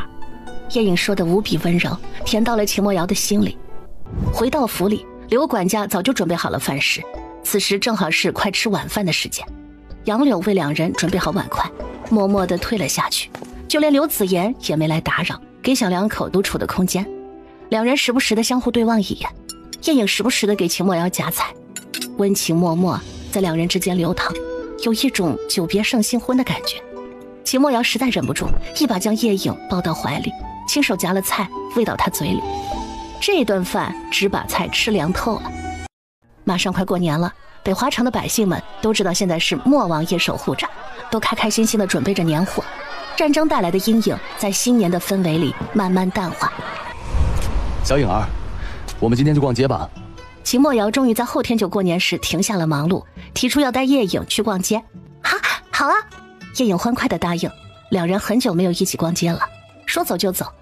几人上了街，就如脱缰的野马，尤其张瑞宇和罗运婷。叶颖也好不到哪里去，但秦墨瑶始终牵着她的手。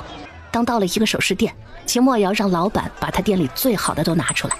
秦墨瑶主动拿起一样样在叶颖的头上比划，感觉好看的就留下一份来，然后又带着一群人去了一家服装成衣店。店家一看来人，立刻上前：小的拜见王爷王妃。带我们看看你店里的女子服饰。请随小的上2楼。上了2楼，居然挂了满满一屋的各色当下时装。哇，老板，你哪来这么多款式？看看喜欢哪些，只要你看上的，我们都买。祖母也尽情挑。叶颖自然不会客气，他们又不差钱。最终，老板的眼都笑眯了，一半的服饰都被他们这群人抱走了。除夕夜如期而至，秦墨瑶、叶颖、刘子言、韩潇、张瑞宇5个人一起吃年夜饭。饭后，叶颖让杨柳把她早就准备好的烟花爆出来，吱一声，如利箭一般的火光冲向了天空。砰一声，在天空中一朵灿烂的烟花绽放。这一夜，北华城的百姓们大饱眼福，王府里的烟花一直放个不停，各种颜色，五彩斑斓，他们一辈子都没见过。这个新年扫去了人们心里的阴霾和战争后留下的恐惧。过了正月，万思聪终于从南疆城回到北华城，秦墨瑶才感觉轻松一点，一切慢慢步入正轨。秦墨瑶就闲了下来，每天只需处理一些万思聪拿不定主意的事物就行了。2月初1，还有8天就是叶颖的15岁生日。秦墨瑶想着，脸上不自觉就带上3分笑。此时他正在院子里练早功，突然一只大雕从天而降，落在王府的院子里。听到声音，秦墨瑶施展轻功来到近前。罗楼主怎么来了？莫王爷，快带我找义母和小颖儿，有急事。秦墨瑶见他的模样，知道事情紧急，立刻带他入了主院。而听到雕叫的叶颖也立刻从床上起来，因为他一时没想起来还有谁会有雕。刚走到客厅门口，刘子言也正好到了。两人一进客厅，罗蒙直接跪在刘子言的面前。义母，义父他遭人暗算，如今昏迷不醒，所有太医都试过了，都救不醒。我没办法，只好来找您和小颖儿。你说什么？小颖儿，干爹没用，救不了你祖父，干爹只好来求你。我把3只雕都用了，累死了2只，第3只不敢再累死，中途休息了3次，花了1天时间才到这里。莫王爷，事出突然，还望担待。刘子言终于缓过神来，又看向罗蒙：“你走了，皇宫里谁在主事？”孩儿让罗左罗右紧闭宫门，还调了明阳城里所有晴空楼的人员在皇宫周围守着。宫里还有2间宫卫。祖母，您是陈阳国的皇后。是，阿莫。颖儿，一直没告诉你，是想让你少操些心，快快乐乐的长大。祖母本想等你及笄后就告诉你的，谁知你祖父却出事了，你的及笄礼都还没办。祖母，你早该告诉我的。小颖儿，事不宜迟，咱们尽快出发。杨柳，去把小雨叫来，何大夫也请过来，做好准备。阿莫，你能走得开吗？什么时候走？我马上去安排事务。2个时辰后，我需要准备1样东西。祖母，有什么要收拾的，马上准备。说完，叶颖就回了卧室。1个意念后，人已在空间，进了1楼，来到小宝面前，点开屏幕，翻到直升机的页面。叶颖快速选定了一款 K32型直升机，可以载16人。看好结构图，上2楼铺开宣纸，一笔一画的开始画起来。1个小时，2个小时，3个小时，终于画好。离他说的2个时辰还有1个小时。叶颖又画了2挺机关枪。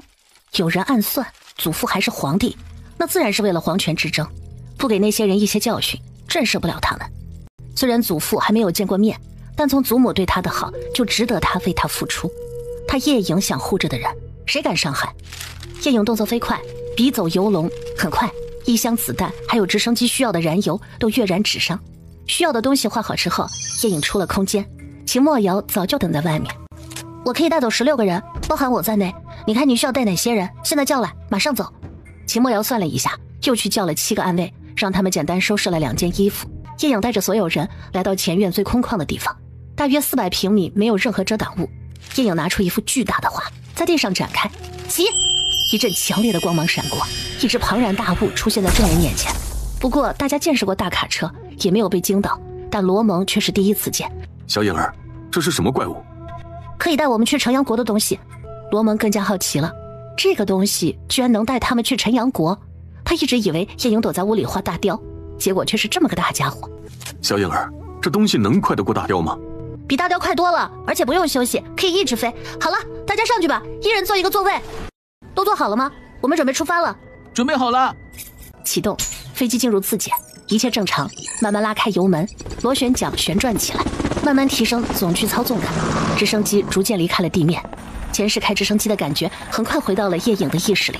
1000米、2000米、3000米，飞机越飞越高。叶颖控制着飞机不断地向前飞行，速度越来越快。小颖儿，这速度果然比大雕快多了。这机器叫什么呀？这叫直升机。干爹，北华城到陈阳国京城大约有多少里地？大约有2000多里地吧。那你看好方向，我只能控制个大概方向。叶颖操纵着直升机，双眼紧紧地盯着前方，控制着飞机的高度和速度。因为赶时间，叶颖不敢怠慢。小颖儿，我感觉快要到了，前面那座山特别像京城外的祁连山，这速度真快啊！咱们飞了最多2个时辰，现在天都还没黑。我们在哪里降落？直接进宫，在太和殿前的广场降落。叶颖驾着直升机，在罗蒙的指引下，慢慢地降低高度，靠近陈阳国的京城明阳城。当到了皇宫上空，叶颖没有立刻降落，而是绕着皇宫低空飞行了一圈。而皇宫大门处正有一大群兵士拿着刀剑，正在向里闯，人手还不少。他娘的，真是等不及了吗？当罗蒙看到宫门口的情况时，大骂出声。罗蒙不知道的是，他走后的这2天，宫门天天上演全武行。观察好了皇宫的情况，叶颖看好一处空旷之处，慢慢压下总距操纵杆，飞机稳稳地停在了太和殿外的广场上。宫卫们立刻手持武器，把飞机包围了起来。可是当看到里面的罗蒙和刘子言时，又立刻收起了武器。恭迎皇后娘娘回宫，参见蒙王爷。叶颖打开机门，第一个跳下去，接着是秦墨瑶，然后是罗蒙。罗蒙刚一落地，宫卫头领立刻上前。王爷，您可算回来了。那表情都激动得快哭了。这时刘子言也在杨柳的搀扶下下了飞机。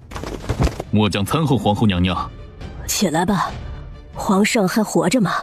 活着，太医们一步不敢离，随时注意着皇上的情况。宫门外是谁的人？是嬴王爷的人。祖母，那些人我可以杀吗？可以。好，小雨，你带何大夫先去看看祖父的情况。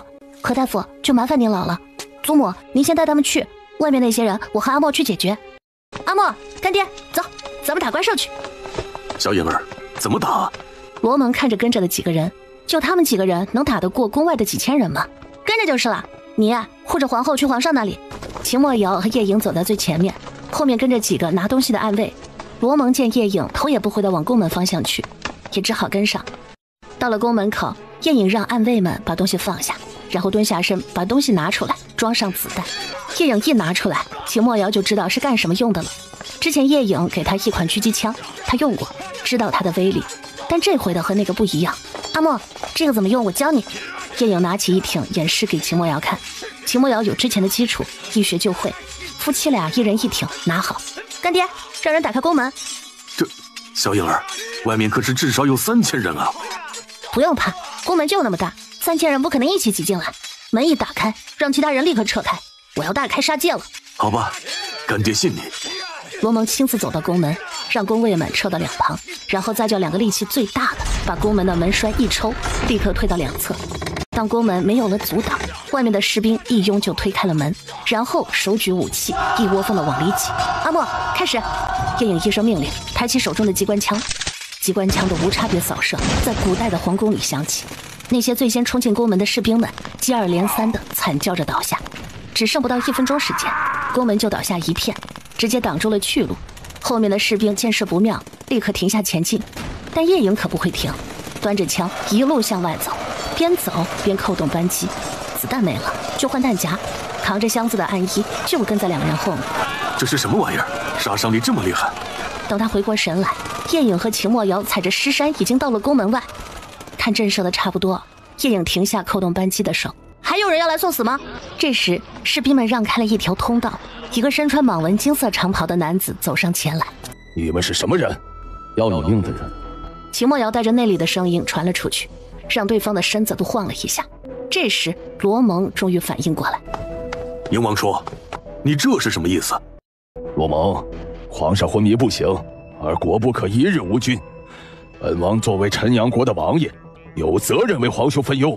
你为何把宫门关上，不让我等入内？而且皇上生死不知，这个责任你可担待得起？鹰王说，你心里打的什么主意，我清楚得很。你多次向父皇提出让他过继你的儿子到西夏，你不就是想要这陈阳国的江山吗？父皇这次昏迷不醒，我怀疑就是你干的。胡说八道！你可有证据？哼，迟早会让我查出证据。你可知我身边这位是谁？莫千影双眼死死地盯着叶颖看，如果眼神能杀人，叶颖不知死了多少遍。她就是莫寒月公主的女儿莫叶颖。你如何证明她就是我陈阳国国主的孙女？哼，这就不劳鹰王叔操心了。我可是找了整整20多年。你可知这段时间母后为什么不在宫里？因为她一直在和叶颖公主在一起。哼，你还想进宫看皇上吗？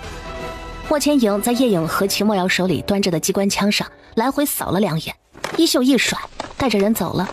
小影儿，幸亏有你，父皇膝下无子，导致皇室宗亲个个都蠢蠢欲动，以致嬴王爷最甚。他是父皇的堂兄弟，也就是他和皇帝是同一个祖父的孙子，血缘相对最近。他早就计划着想把他儿子过继到父皇名下，好顺利继承皇位。如今父皇年纪大了，他就按捺不住了，想来个釜底抽薪。我怀疑父皇昏迷不醒，10有8九就是他做的，只是我急着救父皇，还没腾出时间来查。去见见我那个从未谋面的祖父。叶颖把枪往肩上一扛，转身往里走去，其他人立刻跟上。小影儿，你这是什么武器？怎么这么厉害？借给干爹玩玩怎么样？叶颖转头看了罗蒙一眼，不理他，继续往前走。哎，小影儿，你倒是答应啊！叶颖停下脚步，干爹，这可不是玩具，不能给你玩。我只要震慑到那些牛鬼蛇神，就会收起来，不再使用。这个还不适合出现呢。说着，叶颖一丢，枪不见了。走吧，干爹，带路。罗蒙只好收起自己的好奇心，带着叶颖和秦墨瑶来到陈阳国皇帝的寝宫。罗蒙带着2人进了殿内。叶颖看到床上躺着一个年过半百的老人，盖着厚厚的锦被，头发已经花白，人瘦的虽没有到皮包骨头的程度，但也没差多少了。何大夫，祖父他怎么样？王妃，皇上这是中毒，而且是很罕见的毒。我在一本古籍上看到过，这毒太歹毒了。能解吗？老夫无能为力，这毒应该早就绝迹了，怎么还有？如果我没记错的话，应该是700年前赤焰王朝时期的毒，而且是宫廷秘药。这古代的各种毒，叶颖是真没办法。如果什么蛇毒之类的，他还可以弄一个抗蛇毒血清出来。下官也听说过，下官的祖上一直是医者，家里留有一些古籍，不妨让下官回去找找。听了何大夫的话，宫里的一个太医也想起了这事儿，主动说道：陆爱卿，那就快回去找，把书全部都搬到宫里，大家一起找。是。骆太医立刻在宫卫的护送下出宫了，有护卫的帮忙，骆太医回来的倒是快，不到1个半时辰就来了。宫卫的动作很快，直接把他家的书全搬进了宫里，所有太医一起翻。功夫不负有心人，在大家的共同努力下，还真找到了一丝蛛丝马迹。在一本发黄的古籍上，有一段文字，有简短的相关描述。翻到的太医念出来，叶颖有的没听懂，什么意思？师傅，就是要全身换血，而且最后还要用至亲之人的血。叶颖听了，心反而放到肚子里，这个他能办到。事不宜迟，叶颖立刻做出安排。干爹，把宫卫全部集中到外面。杨柳，测一下祖父的血型，还有我的，凡是和祖父血型一样的，全部挑出来。是。工作很快展开，张瑞宇和罗运婷也参与其中。首先验了陈阳国皇帝莫千奇的血型，然后是叶颖。还好，叶颖的血型是 O 型，不管莫千奇是哪种血型都可以输。莫千奇是 B 型血，当第一个 B 型血的宫卫验出以后，叶颖就开始抽他的血。为了能够快速进血，叶颖在莫千奇的脖子处扎了个深静脉，再从手腕和脚腕处放血，各种实时的检测仪器一一准备好，心跳、血压、氧气供应、血氧指数监测，一切有条不紊的进行。夜已深了，大家都没有睡觉，还在等着那血液一滴滴的进进出出。小颖儿，你休息一下吧，为夫会看着，接下来还要用你的血，你不休息好怎么顶得住啊？颖儿，这么多人守着，也不差你一个。好吧，我就在旁边软榻上躺一会儿。叶颖也知道，接下来他要有饱满的精神才能应付。时间一点点过去，直到第二天天亮，流出的血起码有10几升，被查出来是 B 型血的宫卫几乎都被抽了一遍。何大夫估算着应该差不多了。叶颖让杨柳给莫千奇把腿上和手腕上的血止住，然后再让杨柳抽了自己600cc 的血。叶颖感觉头有些眩晕，但他坚强地忍着。刘子言让人弄了2大碗糖水给叶颖喝下，感觉舒服了很多。当叶颖的血挂上，一滴滴流进莫千奇的身体，他的脸色慢慢开始变得红润。叶颖也很惊奇，世上居然有这样的毒，到底是怎么做出来的？他这个从科技发达的后世来者，居然都想不明白。真是天下事无奇不有。时间慢慢的流逝，叶颖的600cc 血也慢慢的滴完，但人并没有醒，各项指标反应倒是都正常。何大夫上前把了脉，感觉一切正常。可能需要一些时间恢复吧，大家耐心等等。又过了2天，莫千奇在大家期盼的目光中悠悠转醒。当他眨了几下眼，看到自己周围站了好些人，有认识的，有不认识的。当他目光定在叶颖脸上时，眼睛猛地睁大。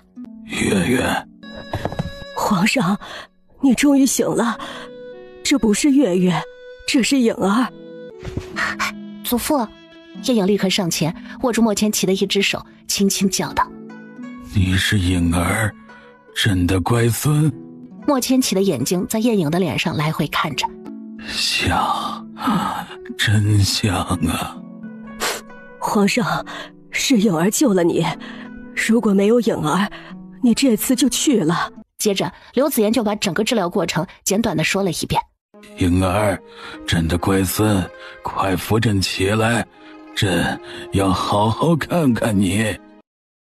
祖父，这是秦墨瑶，您的孙女婿。莫千奇这才把目光移向了旁边站着的高大身影。晚辈秦墨瑶，见过祖父。这是在博好感呢。是个懂事的。起来吧。莫千奇从刘子言不断的来信中早就了解此人，目前看来还算满意。祖父，您刚刚醒来，多休息，以后咱们多的是时间说话。皇上醒来的消息很快传遍了整个京城，同时一道圣旨宣告天下，就让整个京城沸腾了。皇上找回了失散多年的孙女儿，当年走丢的莫寒月公主的女儿。为此，莫氏皇族宗亲里2个年迈的老王爷进宫求证。2个老者来到麒麟宫求见皇上。此时的莫千骑还有些虚弱。二叔、三叔，你说找回了月丫头的女儿，可否属实？二叔，朕是随便乱认孙女的人吗？如果没有十足的把握，朕怎么会圣旨宣告天下？你有什么证据证明她就是月丫头的女儿？朕之所以能够醒来，全靠颖儿。朕是中了赤焰王朝留下来的一种皇室秘毒，需要全身换血，最后还需用至亲之人的血来作为引子才能解毒。就是用颖儿的血解的毒，如果不是至亲，如何能解朕身上的奇毒啊？这就是铁一般的证据。莫千骑说的振振有词，2位老王爷无话可说，只能灰溜溜地走了。这些皇室宗亲哪个没打着想把自己孩子过继到皇上名下的主意？皇室后继有人已经成了铁一般的事实，想打主意的人只能眼睁睁地看着机会从眼前流逝。陈阳国史上出现过女皇，他们没有借口说女子不可以登基为帝。叶颖就此成了陈阳国风口浪尖上的人物。老头子，还有3天就是颖儿的吉吉礼了，咱们得给她好好过。这2天我已经在着手准备了。你怎么不早说？一定要大办。扶朕出去走走，朕早点恢复身体。颖儿及笄那天，朕要大摆宴席。请正兵冠首，为将击者礼庄。刘子言的嫂子陈芝莲上前，轻轻取下叶颖的头冠，拿起梳子开始给叶颖梳成年女子的发饰。请正兵为将击者加冠击。执酒祭亲，加见令方，拜受祭之，以定耳降。承天之休，受考不忘。请击者祖母向击者试训词。事亲以孝，阶下以慈，和柔正顺，恭俭谦仪，不义不骄，勿剥勿欺，古训世事，尔其守之。仪式结束，当何娟宣布礼成之后，莫千骑让大总管当众宣读了一道圣旨。奉天承运，皇帝诏曰：朕之女莫寒月29年前走失，一直不曾寻回，今终于寻得，只是人已殒。留下一女莫夜影，现已回到朕身边，承欢膝下。此乃陈阳国之大幸。此女才貌双全，德才兼备，有勇有谋，特封为皇太孙。今有龙胜国秦莫瑶已与太孙结为连理，经朕考核，人品贵重，文武双全，2人堪为良配，特封为皇太孙夫妻子。到了晚上，叶颖和秦莫瑶被刘子言派来的宫女带到了一个新的宫殿——颖瑶宫。叶颖一看就知道是以他们俩的名字命名的，祖母真是有心了。叶颖和秦莫瑶手牵手进了颖瑶宫，刚一进门，入眼一片红。再往里进入卧室，一对更大的龙凤喜烛正在燃烧着，桌上铺的也是红布，合卺酒已经放好，2个杯子也并排放于壶2侧。小颖儿，今夜是我们洞房花烛夜，为夫等这天等得太久了。秦莫瑶牵着叶颖的手来到桌前，让她坐好，拿起酒壶，为2个人各倒了一杯酒。小颖儿，喝下这杯酒，祝我们白头到老，永结同心。秦莫瑶端起另一杯酒，坐到叶颖面前，抬起她的头，那灼灼的目光烫得叶颖心也跟着燃烧。2只手挽在一起，喝下那杯寓意着永结同好的酒。不用多余的语言，2人已经相处多日，也共枕多日。直到日上3竿，叶颖才睁开迷蒙的双眼，一睁眼就看到旁边熟睡的容颜。真帅！叶颖伸手在那张帅气的脸上捏了一把，突然被一只大手捉住，一双星眸猛地睁开，小手被塞进嘴里，轻轻地咬了一下。干嘛咬我的手啊？饿了吗？回答他的是唇在小手上轻轻的啄吻，麻麻的，痒痒的。叶颖忍不住抽回自己的手，换来的是秦墨瑶直接吻上他的唇。又是一阵缠绵后，两人才起床。等到两人来到刘子言的凤仪宫时，都下午未时末了。看到两人，刘子言很高兴，这时候来才是正常的，说明两夫妻感情恩爱，才会耳鬓厮磨到现在。而此时的御书房里，莫千琪正听着罗蒙的禀报。莫千琪的毒解了，罗蒙才有时间开始调查他此次中毒事件。罗蒙把平时伺候皇帝的所有宫人都严审了一遍，下毒的是个宫女。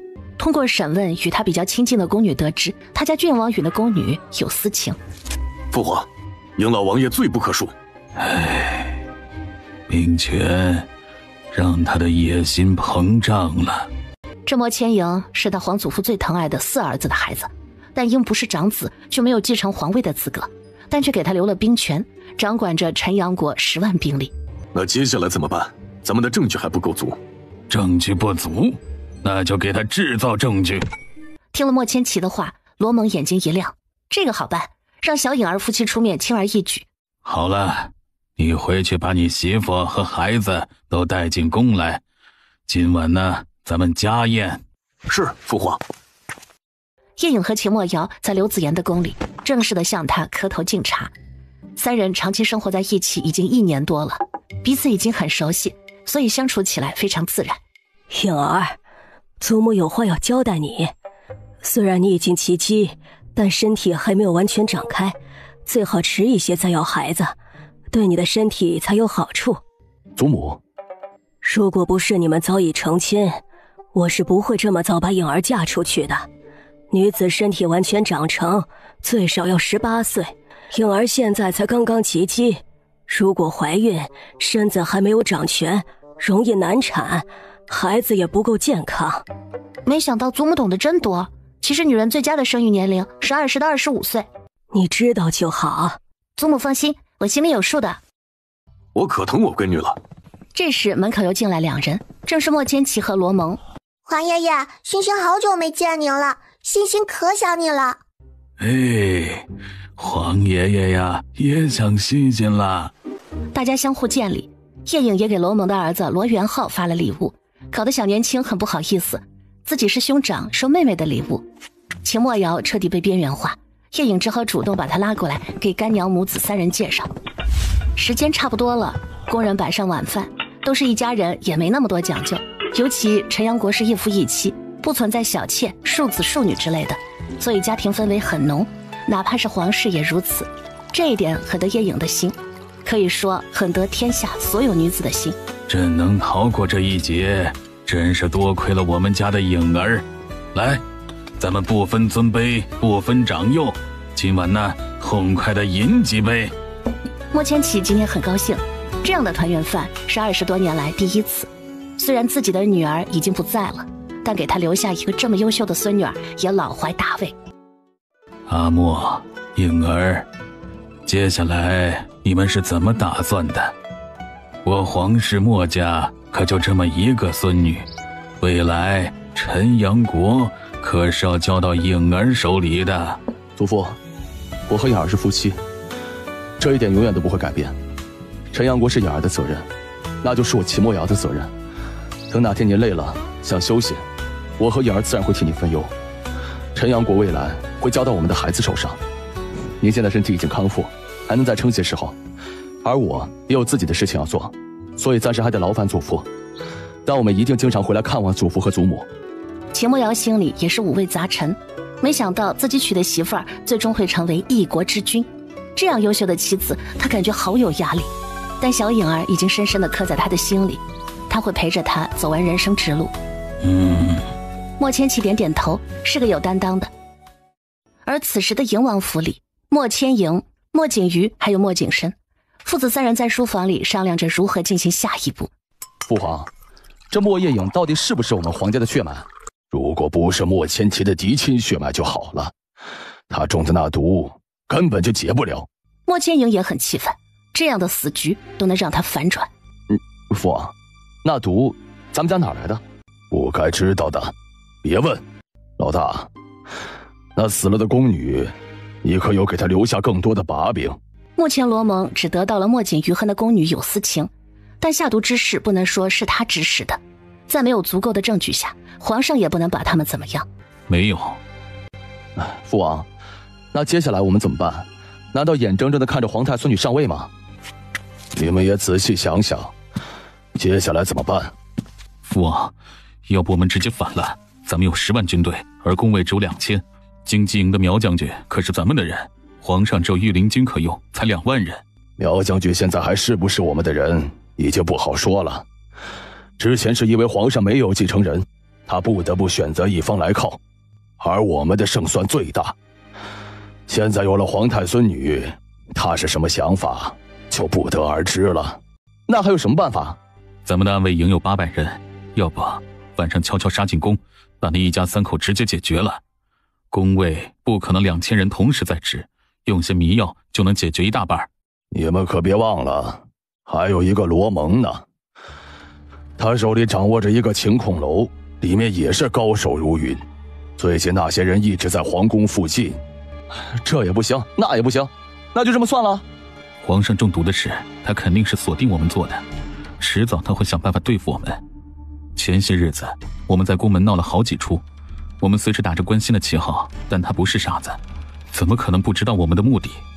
这几日他忙着给太孙女办吉吉，没空对付我们，我想他很快就会有所行动。父王，所以我们不能拖太久啊。这太女才刚刚回朝，还没有建立她的人脉，没有笼络她的人心，所以我们可以联合另外几位王叔，让他们也参与进来，给他们足够的好处。虽然历史上有女皇，但没有几个大老爷们愿意在女人手下讨生活，他们一定会同意的。神儿说的对，那就分头行动。你们几位王叔手下肯定会有一些人手的，联合在一起，力量不小。事不宜迟，就这么办。莫千影也清楚，软的不行只能来硬的，明的不行只能来暗的。只是有些事情计划赶不上变化。当天晚上夜深人静时，2个黑影在房顶上起起落落，其实是3个黑影，还有一个在背上，不是别人，正是秦墨瑶背着夜影，后面跟着罗蒙。这莫王爷的轻功怎么这么厉害，而且还背着个人？看来我真的是老了，不如年轻人。罗蒙不知道的是，秦墨瑶时常在夜影的空间里练功，那进步速度哪里是他能赶得上的？本来罗蒙是来带路的，结果却老是在后面。秦墨瑶走走停停，等着罗蒙。前面那个府邸就是营王叔的府邸。到了目的地附近，罗蒙停下，指着一个占地不小的建筑群说：“行了，你去准备包围慈府的事儿吧，其他的交给我们。”一个纵身，秦墨瑶就背着夜影消失在黑夜里。罗蒙只好离开，去调派御林军。秦墨瑶的轻功几乎是来无影去无踪，根据罗蒙给的方位，很快就找到了莫千营的书房。2个人进了书房，夜影从空间里把早就准备好的东西拿出来，放进去，又还原。出了书房，2人又来到主院，夜影拿了一根竹管往主卧里吹了些迷药。过了一会儿，2个人大摇大摆地进了里面。营王爷2夫妻睡得死死的，秦墨瑶上前一把扯下莫千影脖子上的东西，立刻带着夜影离开。他可不想小影儿看到别的男人睡在床上的样子。罗蒙带着8000御林军打着火把，大张旗鼓地把营王府包围。御林军统领鲁智权上前使劲拍门：“开门，快开门！”王府的门打开。哟，这不是鲁统领吗？深更半夜的怎么来我们营王府了？宫里玉玺失窃，宫卫一直追踪到此，发现进了营王府后不见了，所以皇上命我等前来协助抓捕。什么？护卫听后吃了一惊，这可不是小事儿，但他不可能就此让人进府搜查。等着，我先禀报主子。护卫统领让人守好大门，亲自往主院跑去。当莫千营听到护卫统领的禀报，心里也吓了一跳，但不敢耽搁，立刻起身穿上衣服。这时2个郡王也被吵闹声惊醒，醒来往大门口赶。莫千营来到王府大门，鲁智权原话又说了一遍。莫千营不是傻的，一听就知道皇上行动了。把卧室里里外外都找了一遍也没有，一屁股坐到地上。完了，完了！皇上有备而来，怎么会给我调兵的机会？大意了，太大意了！而就在此时，鲁智权搜查到书房，莫景瑜亲自跟着。当鲁智权看到一个暗格时，要求莫景瑜打开，莫景瑜也没有反对，因为他知道里面只是放了些文书。而当一个锦盒出现在他眼前时，他惊呆了。但鲁智权可不给他反应的机会，一把将锦盒搬了下来，直接当着他的面打开。玉玺就在里面静静地放着，下面还压着一件叠得整整齐齐的龙袍。哼，真是反了天了！鲁智权二话不说，一挥手，几个兵士立刻上前把莫景玉牢牢地控制住，然后立刻出去安排兵士把王府所有人都抓了，不管是下人还是主子，反抗者格杀勿论。一夜之间，迎王府全家下狱。莫千骑，你个卑鄙小人，还是一国之君，居然用栽赃嫁祸的招数，难怪你会断子绝孙。可是不管他怎么骂，也没人理他，守卫只是静静地站着把守。一家人一起吃过午饭，莫千骑领着叶颖、秦墨瑶、罗蒙来到牢里，远远的就听到莫千影的大骂声。慢慢走近，当一行人的身影出现在莫千影眼前时，莫千骑，你下作，你卑鄙！你就这么想要朕这个位子吗？不惜给朕下毒？有能者去治！你一辈子就知道找你的女儿，有什么功劳，有什么资格居皇位？你看看你这些年，你做了什么伟大的事业，充其量就是守城。可惜，你的父王不是皇帝，你没有资格，这就是朕的优势。而你的所作所为就是大逆不道，就是造反，所以你也没什么好怨的，成王败寇。你是如何把东西放到本王府上的？还有本王的虎符呢？直到现在，莫千影也没想明白他是如何做到的。还有他的虎符，这个，多亏月儿给朕生了个好孙女，咱们陈阳国未来的女皇。以后陈阳国有了她，必将迎来繁荣昌盛。一说到他的孙女儿，他就感到无比自豪。这样优秀的孩子是他孙女儿，皇祖父可不能把阿嬷的功劳安在我头上。孙女婿也不错。你就不怕陈阳国的江山落到秦墨瑶的头上？他可是龙胜国的莫王爷，那天陈阳国的江山改姓了秦，你如何向老祖宗交代？这个就用不着你操心了，你呀，还是等着上路吧。你要杀本王？你在决定要朕命的时候，就应该想到失败的后果。莫千骑也不想多说废话，留下这句话，带着人转身离去。他就是来看莫千影落魄下场的，顺便气气他。今日一大早，叶颖和秦墨瑶被工人叫醒，梳妆打扮，准备上早朝。这还是叶颖第一次上朝，他还从来没有见识过朝堂是什么样。两个人快速来到凤仪宫门口等着。莫千骑出来，看到门口站着精神饱满的夫妻俩，无比欣慰。皇祖父，早上好啊！皇祖父早安。三人同时上了御辇，往太和殿而去。皇上驾到！皇太孙驾到！皇太孙夫驾到！随着太监的高喊，三人稳稳地走上高台，享受朝臣的三跪九拜。平身。这时大家才真正的看到叶颖和秦墨瑶，两人分别站在莫千骑两侧，如卫士一般。皇上，营王一家所犯之事，当如何处理？莫千云出列问道。莫千骑没有回答，而是转头看向叶颖，意思很明显，让他来回答。虽有见过，但不知道这位怎么称呼。这是你云七爷爷。莫千骑同一个爷爷这一代有10个男丁，莫千云排行第7。云七爷爷，孙侄女儿有个问题，如果有人要杀您，而且已经行动，您会如何？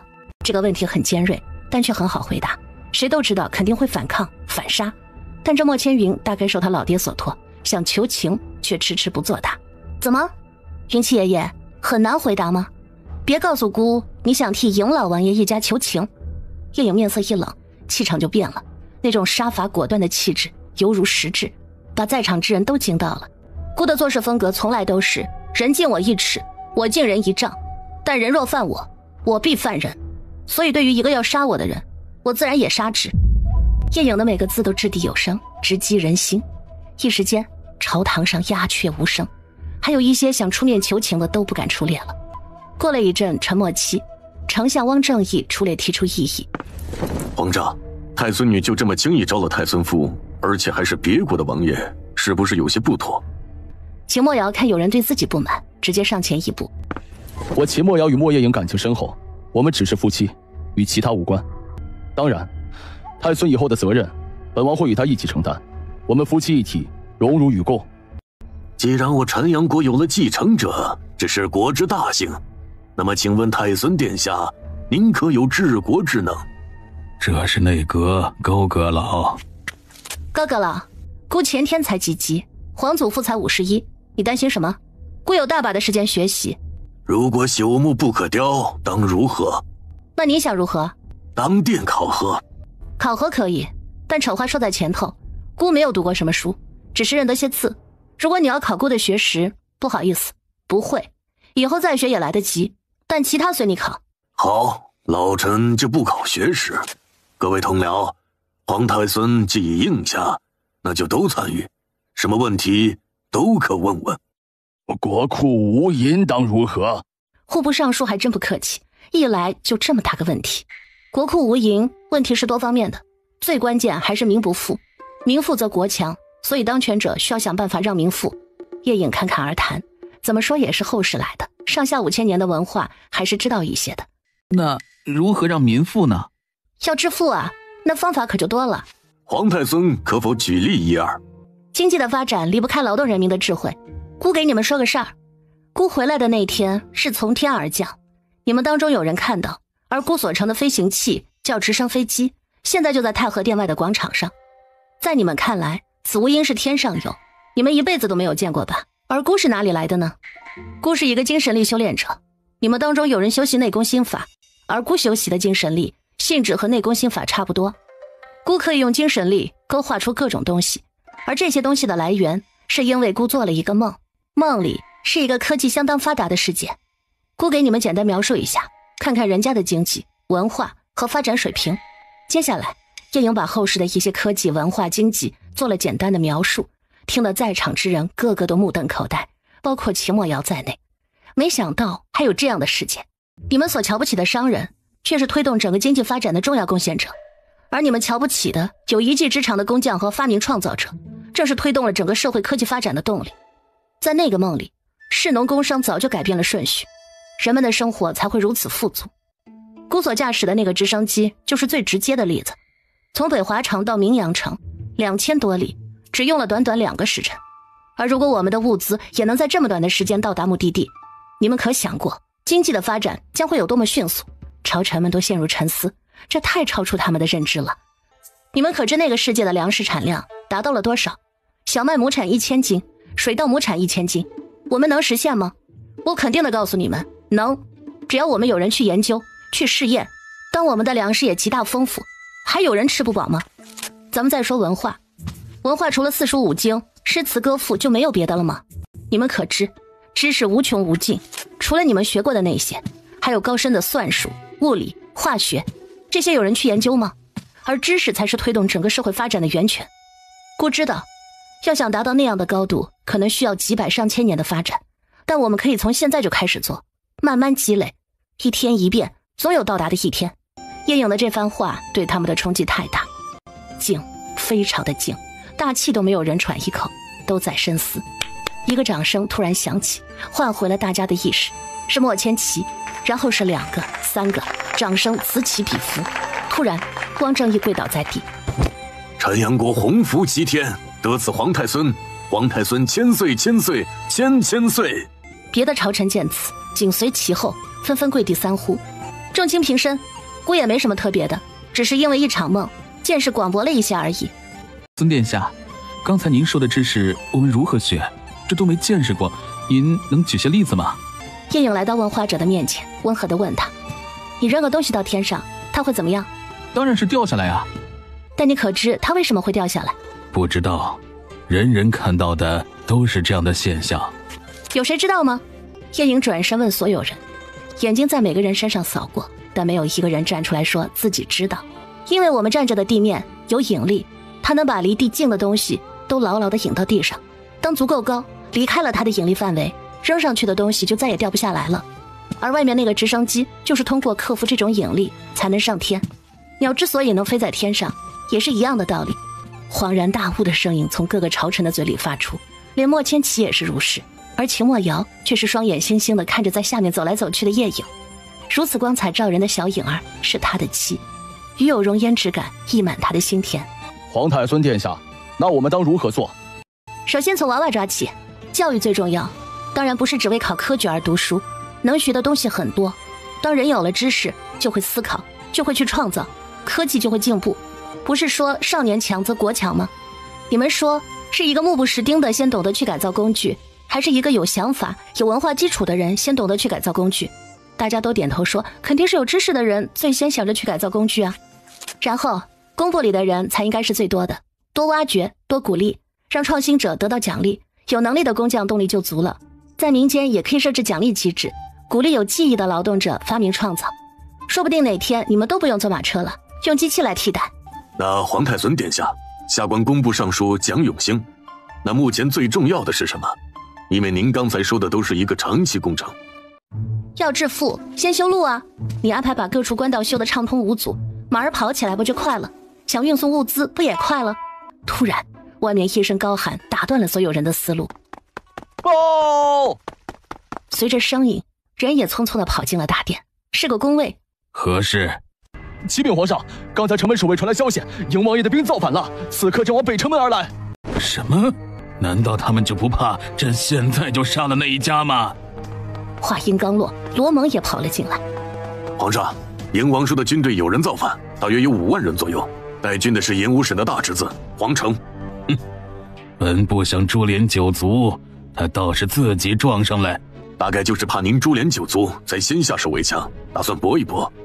营王叔的军队一共10万，有2个副将，这黄成就是其中之一，所以他只能发动5万人，另一个叫祝清华的没参与。没有虎符也能调军，看来这莫千营很用心的在经营自己的军队，为上位做足了准备。城里只有2万御林军，兵力有些悬殊，事出突然，现在出城调兵已经来不及了。没想到他们的胆子这么大。柯将军，去将京畿营的兵带来。可是皇上，京畿营离此有80里地，恐怕来不及呀。没事，你先带来，从南门出去，要快。御林军还能顶一阵，给你争取时间。是，臣领命。皇祖父，想不想来一次空中之旅？叶颖突然出声问。莫千奇疑惑地看着叶颖，不明白他是什么意思。殿外的直升机你还没有坐过呢，孙女带您去坐一回。好好好。叶颖带着莫千奇上了飞机，秦墨瑶紧随其后。叶颖又挑了3个武将上了直升机，罗蒙自然不会把自己落下。叶颖坐到了驾驶位，启动，控制油门，旋翼转动，轻轻抬起总距操纵杆，直升机慢慢地离开了地面，带着机上的一群好奇宝宝们往北城门而去。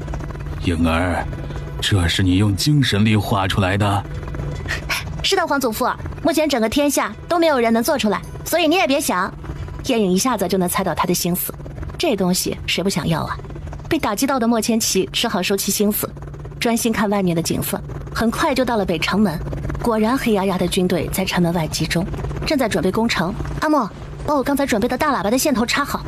给叶颖打下手的次数多了，秦墨瑶一听就明白什么意思。来到北城门，营王爷军队前的上空，飞机悬空不动，没有主帅，士兵们突然停止前进。下面的参将还想继续的，秦墨瑶看准就是一枪，领头的没几下就被干掉的差不多了。而莫千奇的喊话并没有停止。见此情景，一些士兵们开始放下武器，一旦有人开了头，如骨牌反应似的，越来越多的士兵放下武器，然后有人带头调转回去，紧跟着越来越多的士兵离开了北城门，往他们来时的方向而去。一场如笑话似的攻城就这么结束了。叶颖把飞机停到了地面，罗蒙第一个跳下去。父皇，孩儿去把那些军队整顿一下。去吧，拿上虎符。另外，飞机上的几个将军见一场战斗这么简单就解决了，看叶颖夫妻俩的眼神就有些莫名的光芒。叶颖的炸弹还一个都没有用上呢。颖儿，咱们去一趟牢里吧。皇祖父，您是一国之君，应该威信更大，您就拿着这个话筒向下面喊话，您想说什么都可以。叶颖把直升机的高度控制在弓箭射程之外，秦墨瑶把喇叭拿到机门口，用手按住。下面的将士们，朕是皇帝莫千奇，你们今天的所作所为是造反，是诛九的大罪。如果你们此时放下武器，回转军营，朕既往不咎。莫千奇连续不断的喊话，下面的军心眼见着涣散。皇城急了，立刻命令开始攻城，反正都是个死，他今天拼了。秦墨瑶见此情景，让一个将军过来压住喇叭，拿起一挺机关枪，看准皇城的位置，瞄准，扣动扳机。接连不断的枪声在耳边响起，枪的射程可比箭的射程远。皇城突然从马上倒了下去，当场死亡。午饭后，叶颖陪着莫千奇又再次来到关押嬴王爷一家的牢房，只是再看莫千莹，再没有昨天的精气神。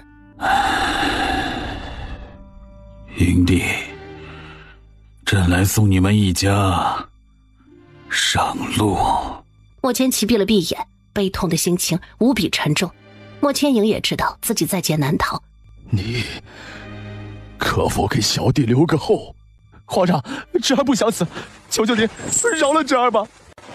这时莫景山爬了过来，哭求道：他才23岁，还有大好的年华，父亲想皇位落到他们这一脉，可是也轮不到他来继承。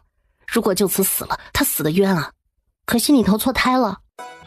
不，我不想死，皇上饶了我，我愿意做个平民，你让我做什么都可以。小儿子那垂死挣扎的模样，莫千莹看着心酸不已，但是他知道皇上不会给自己留后患，换做他也会斩草除根。给你留个后吧，你的孙女小琴可以不死，但只能是庶民，她能不能活下来，就看她自己了。莫千奇还是做不到赶尽杀绝，他手一挥，后面跟着的太监端着托盘上前，托盘上放着几杯酒。为了让你们没有痛苦，所以朕准备了好酒送你们。但大家心知肚明，那所谓的好酒是什么东西。莫千莹知道斗不过，主动端起酒杯，一口饮尽，只几息时间就七窍流血而死。接下来是嬴王妃。弟妹，你也不要怪朕，你的娘家本可以无事，但你的大侄儿今早带着5万人造反，已被当场诛杀。嬴王妃只是愣了一下，什么也没有说，端起酒一饮而尽。其他不愿意喝的被人强行灌了下去。自此朝堂一片清明，皇室有了继承人，有不轨之心的人早就收起一切心思，尤其在见识过叶颖和秦魔瑶的能力之后，更是不敢有半点不臣之心。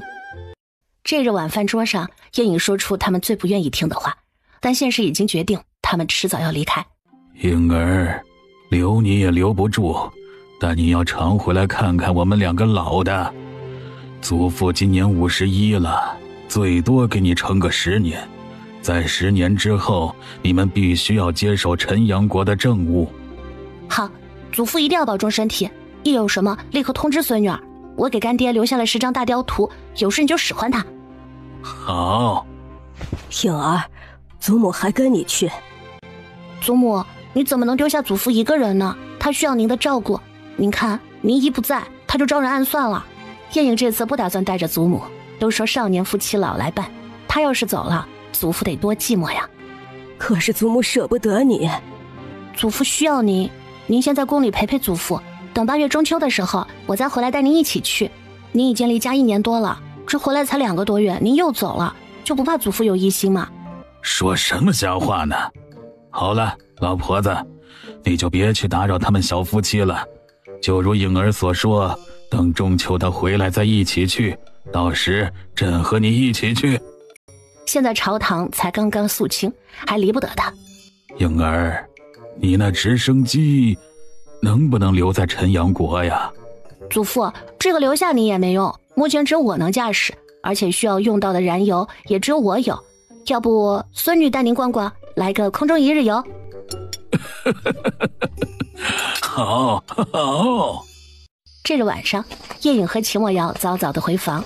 叶颖需要准备换明日要用的燃油，还要换各种药品和器材。随着打坐时间的增加，那种熟悉的感觉又来了，丹田里汹涌澎湃，往4肢百海涌去。当潮水退去之后，叶颖的精神力成功突破到了16级，但他明显感觉还没有停止。难道又要突破2级不成？叶颖立刻稳住心神，控制住丹田的涌动，让精神力慢慢的渗透到全身各处经脉。果然，当一切归于宁静之后，叶颖又成功突破1级，达到17级。这就有点奇怪了，叶颖想不明白，最近她修炼的可并不勤快。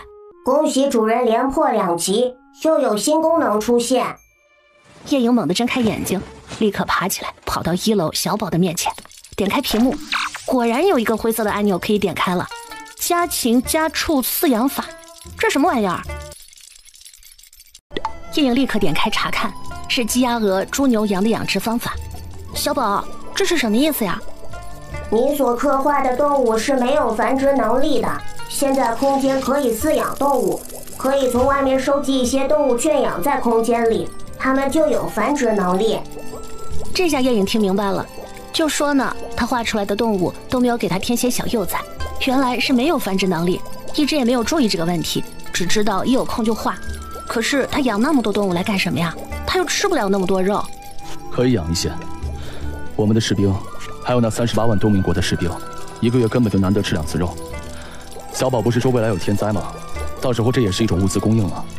那好吧，抽时间买一些放在空间里，圈个地方，让他们自由自在的生活吧，反正空间这么大呢。哦，对了，小宝，这次我怎么能一次升2级啊？30多万东明国大军全吃的是你提供的粮食，这可是很庞大的数据了。最近你救治了不少人，也是你的功劳。哦，原来是这样。对了，之前不是说有奖励等着我吗？怎么我没看到啊？主人，还没到时候，你还要不断的修炼哦，不能偷懒。这话一出，叶颖气到了，这不是勾人心痒痒吗？他也懒得跟他一个机器人计较。2人出了空间，已是深夜。次日早朝过后，叶颖把直升机加满油，莫千奇和刘子言相约来到飞机前，准备空中1日游。黄祖父，直升机可以坐16人，您看还想带谁都可以叫来。莫千奇立刻让还没有走远的朝臣们回来，挑了几个人上直升机。黄祖父，想去哪儿？咱们可以走多远？直升机的速度是每小时大概250公里左右。叶颖说完发现不对，外祖父不知道这个说法，就是每个时辰大约可以飞1000里地。这么快？莫千奇被惊得不知道怎么形容他此时的心情。各位大人，直升机可是高科技产品，我们人类是可以创造出来的，所以发明创造是多么重要，这就要有人去研究去学习，终有一天能实现的。颖儿，既然这么快，那就绕陈阳国飞一圈吧。咱们陈阳国一共6个州府，23个大城，县城小镇无数，从南到北，从东到西，最远距离也就2000多里地，总人口大概3000万，国土不算辽阔。好的，今天正好是大晴天，万里无云，正适合这样的观光之旅。张大人快看，前面是祁连山。啊，这才1刻钟就到了。这是远看，要到上空还有一段时间。果然站得高，看得远啊！飞行不停，惊叫不断。哇，前面那是金陵城吧？我还是几年前去了，这就到了。看，前面那座山上还有积雪呢。山高1尺，土冷3寸，所以一山有3季，就是这个原因。那不是未央河吗？在天上看，居然能看到全貌，感觉好长一条。各种感叹和议论就此展开。这一日，叶颖带着1机人从明阳城太和殿出发，先向南飞，再改变方向，向东，再向北，最后向西，直到天黑才又回到了太和殿前广场降落。这一日的空中游让各位大人大开眼界，他们做梦也不会想到，有一日他们能一日就看尽祖国的大好河山。叶颖开了1天飞机也很累，大家也不多耽搁，道谢告辞离去。他们虽然没有驾驶飞机，但是1天都处于兴奋状态，也很累了。次日早朝，朝会上，昨天去旅游的人都大讲特讲他们的所见所闻，搞得所有人都向往不已，也让他们陷入了沉思，他们的格局也因此提高了不少。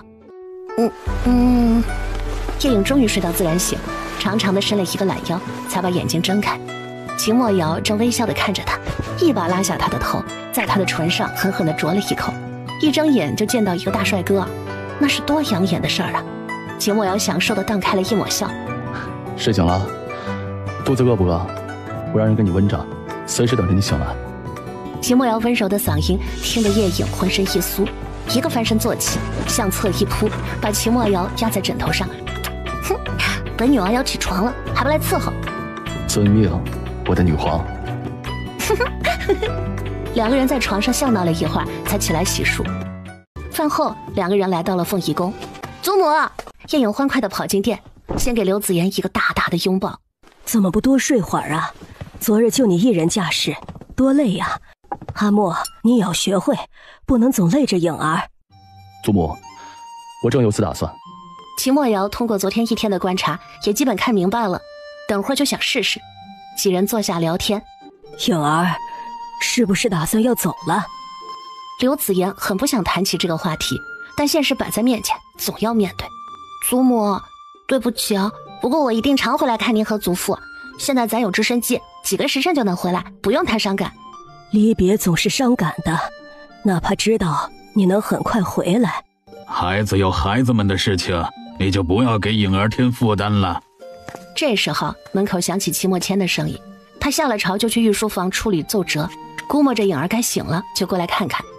祖父，一看到莫千奇，叶颖一跑一跳的就到了他身边。颖儿，昨日真是不虚此行啊。呵呵，那是，不是说行万里路，胜读万卷书吗？颖儿说得很对，以后陈阳国交到你手里，祖父很放心呐。祖父，我们打算后天离开。走吧，你的事啊，蒙小子都告诉朕了，你也不容易。你那皇兄心眼实在太小，没遇到大事他还能守成，一出大事他是没有魄力能压住的。如果真遇到了，你也不用顾忌太多，按你的心意做事。如果需要陈阳国帮忙，尽管开口。如果你能接手龙胜国，以后可以合二为一嘛。谢祖父教诲，我要记下了。秦墨瑶真心道谢，他能感觉到莫千奇对他的爱护之意，这样的皇室亲情太难得，他很珍惜。聊了一会儿，秦墨瑶提出让叶颖现在就教他驾驶直升机。好吧，不过不要在皇宫里，到处都是建筑，不太安全。去我的私人领地，那里也很广，随便你飞。祖父，我带你去个地方。叶颖想到祖父还没有去过他的空间呢，不知道祖母有没有告诉他。你祖父还不知道，祖母没告诉他。看到眼前的景象，一片开阔的土地，种满了各种庄稼，还有那么多的动物都在忙着种地收粮食。颖儿，这是什么地方？祖父，这是我的私人空间，我平时修炼都在这里，祖母也最喜欢这里了，每次进来都不想出去。老婆子，你居然都没跟我说一声。你又没问。莫千奇瞪了刘子言一眼，他什么都不知道，怎么问？祖母，你带祖父参观一下吧，他想知道什么您都跟他解释清楚。我带阿莫去练习开飞机。打发走了老两口，这才拉着秦墨瑶上了直升机，但秦墨瑶却没有急着学习。小颖儿，为父有事想问你。什么事儿啊？你问吧。小颖儿，昨天在直升机上你给各位大人讲的那些知识，你是从哪里得知的？据我所知，13岁前你一直生活在乡下，到了王府才找我教你识字。我知道你识的字，只是所识的字和我所识的字不一样，以为你有什么奇遇，但那些知识我就从来没听过。就算你有奇遇，也不至于超出所有人的认知。从昨日起，秦墨瑶就一直在想这个问题，他所看的书也不少，也没讲过小颖儿所提到的那些知识。听了秦墨瑶的问题，叶颖也严肃了脸色，眼神放空。时间过得真快，那个世界的一切因为有空间的存在，并没有淡忘。此时他想起了自己前世的父母，秦墨瑶一谈起，他突然好想他们。小颖儿，秦墨瑶定定地看着他，见他久久不说话。难道我问了不该问的问题吗？可是我很想走入他的心里。阿莫，我是一缕幽魂，你怕吗？秦墨瑶听了这话，吓了一跳，突然意识到了什么。小颖儿，是我不好，问了不该问的。秦墨瑶一把将他搂进怀里，双臂都在颤抖。如果不愿意说就不说了，以后我也不问了，只要知道你是我的妻就好。没事儿，既然我们说好了要相守一生，告诉你也无妨，只要你对我一如既往。我发誓，我秦墨瑶一辈子只认你是我的妻，只对你一个人好，我会尽最大的努力让你幸福。听了他的话，叶颖很感动，她真的嫁对了人，这么久的相处，她也早就把他放入心里。阿莫，真正的木叶影已经死了，而我叫叶影，应该是从1000多年后的后世来的。我也死了，但我的魂却穿越了1000年，进入了木叶影的身体，一来就嫁给你，后面的你都知道了。什么？你是怎么死的？我在开直升机出任务的时候，有人提前在我的直升机上面放了炸弹，突然爆炸，我连渣都没有剩下，什么感觉都没有，太突然，时间太短了。叶影回忆起死前的一刹那，还真没什么感觉，只一瞬就晕了，醒来就在这具身体里。原来如此，难怪小影儿你和别的女子不一样，太特别了。也就是说，你平时画出来的各种用品，都是你那个时代已经有了的？没错，我们那个时代的科技相当发达，就是这个空间也是科学家们研究发明的，特意给我配的，但具体怎么做出来的我还真不知道。我和别人的区别就是，我是一名精神力修炼者，被国家挑选培养，做一些不能公开的机密事情。表面上我是一名医生，实际就是一名杀手。我死前用猛兽杀了好几个大人物，我估计就是有人怕了，联合起来把我给反杀了。小影儿，我保证，以后都不会有危险发生在你身上，有事我来处理。没事儿，你觉得在这个落后的古代，会有人是我的对手吗？也是。想到小影儿的手段，秦墨瑶感觉自己很没用，很多时候他都要仰仗他。好了，以后再慢慢聊，现在你还是先把这个直升机的驾驶技术学到手吧。好。叶影开始给他讲每一个仪表盘是起什么作用，如何启动通电、加油门，如何控制高低、前进、转向、速度。叶影讲得很认真，秦墨瑶听得更认真。秦墨瑶把刚才叶影讲的在脑海里认真地回忆了一遍，深吸一口气，启动自检，慢慢地提升总局操纵感。直升机渐渐地离开了地面，再调节周期变距感，直升机向前飞去，2个脚踏板，再试一试，改变了方向。哇，阿莫，你是怪才驾驶员，第一次就飞得这么好。是小影儿教得好，而且我看你开了好几次，昨天看了1天。得到叶影的夸奖，秦墨瑶不自觉荡开了笑容，自豪感油然而生。直升机在他的手里开得更快了，前进、后退、左转、右转、上升、下降，他各种动作都练习了几个来回。秦墨瑶越练越兴奋，男人的天性就喜欢马、车、飞机，速度能给人最大的快感和刺激。两人练得忘乎所以，直到肚子唱起了空城计才下来。而刘子阳和莫千琪还在健身房里嗨玩呢，比秦墨瑶还要兴奋。颖儿，能不能弄些健身器材给祖父，在宫里准备一套啊？当看到叶影出现在房门口的时候，莫千琪很不客气地提要求。没问题。还是颖儿孝顺。几个人出了空间，结果外面天都黑了。次日一早，叶影他们准备走了。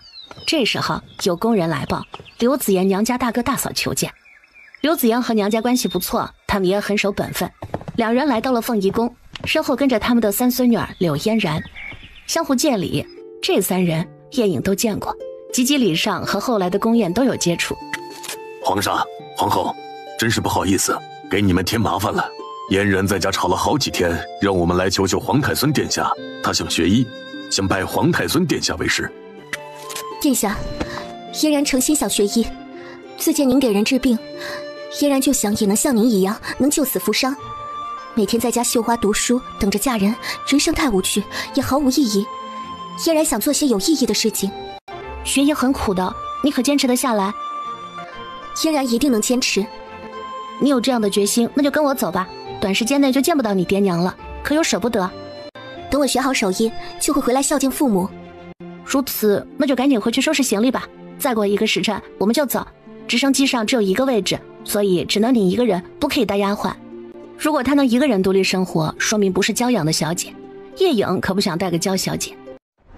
3人来去匆匆，来时的原班人马又聚拢在一起，又留下刘子言和罗蒙。莫千琪还给叶影准备了一个老师，是翰林院的一个老翰林，叫贺子章，此次也一并带上。听说他是20年前的状元郎，因不喜官场纠葛，后来被莫千琪安排在翰林院编书。离别的那一刻，刘子言还是流下了眼泪。颖儿啊，可说好了，8月15一定要回来看望祖父祖母。我保证回来。叶影上前轻轻地抱了抱刘子言。直升机启动，慢慢升上了天空，逐渐消失在所有人的视线里，翻过千山万水，在2个多时辰以后到达了北华城上空。当韩潇听到空中的哒哒声，立刻从书房里跑了出来，仰头向上看，直升机稳稳地停在院子里。叶阳打开机门，第一个跳下飞机。你们终于舍得回来了，这一走就是2个多月，辛苦你了。知道我辛苦就好。就这几个字，韩潇就被安慰到了。王妃，小的久不见您，怪想的。刘管家，我们离开了也才2个多月而已。哎，您不知道，府上没有您和张少爷，就冷清的不见人声。好啦，以后我们一般不出去那么久。我带回来一个姑娘，叫柳嫣然，是我祖母娘家表姐，给安排一个院子吧。我祖父还给我安排了一个先生，叫贺子章贺先生，也安排一下吧。然后再给我准备一间客室，以后我要好好学习，天天向上。一回来，秦墨瑶就被他的下属拉走了，叶颖只好自己一个人回主院。王爷，您不在的这段时间，下官又组织了一次考试，挑选了一些人才，都放到几个城里任职了，每个城基本都能正常运作，百姓生活问题不大。只是从东民国归过来的3个城，百姓们还不太适应，有一些反抗情绪。是不是有人在民间挑拨？没有细查，最近都忙着整体运作，还没腾出手来。王爷，那30几万东民国俘虏情绪也有点不稳，出现过几次暴动，做活也都慢了下来。他们是想回家呀。长期这样也不是个办法，迟早得让他们回去。不过不是现在，以后把生活给他们开好点，再出些优惠政策，给他们希望。比如做了多少贡献就可以回家，你拟个章程出来。这个主意好，让他们看到希望就有动力了。东民国那边什么情况？秦墨瑶突然想起东方德雄和洪俊凯还在牢房里关着呢。洪彪一直没有退去，找沈将军要人，但一直以王爷没下决定为由，拒绝了好几次。他提出要亲自来见您，但因您不在没应。我估计他最近又回来要人了。韩潇真庆幸他们有王妃这样的外挂，提供的炸弹把东民国士兵吓得不敢进攻。好了，还有事吗？没啥大事，小事慢慢再说。王爷这次去陈阳国可还顺利？秦墨瑶在2个中心的属下脸上看了几眼，没说话。你倒是说呀！本王可能要吃一辈子软饭了。什么意思？你们可知王妃什么身份？2人又同时摇头。你们做梦都想不到，她是陈阳国国主的外孙女，而陈阳国是一夫一妻制。她只有一个女儿，又是被人算计流落到隆盛国，后来被穆老夫人买去做了大丫鬟。再后来的事你们已经知道。此次我陪王妃回去认祖归宗，陈阳国主直接封王妃为皇太孙。你说什么？她将会是陈阳国未来的女皇。万思聪和韩潇2人面面相觑，这下有意思了，这软饭吃的真香啊。那陈阳国主还放王妃跟您回来？祖父今年51岁，至少还能再理政10年。也就是说，在这段时间，我秦墨瑶要成长到能配得上王妃。所以未来2位可要多多帮本王建功立业才是。你完了，追妻之路更长了。确实啊。小颖儿在陈阳国办了及笄礼，当晚我们就洞房花烛，喝了合金酒，还是祖母亲自给我们准备的新房，气氛一下子就轻松了不少，也不谈正事。韩潇，你也该找个人成家了。虽然你是父皇安排给本王做伴读的，但我们亲如兄弟。我已经有了王妃，也不希望你孑然一身。你说的我心都痒痒了，什么时候我也去找碗软饭吃吃。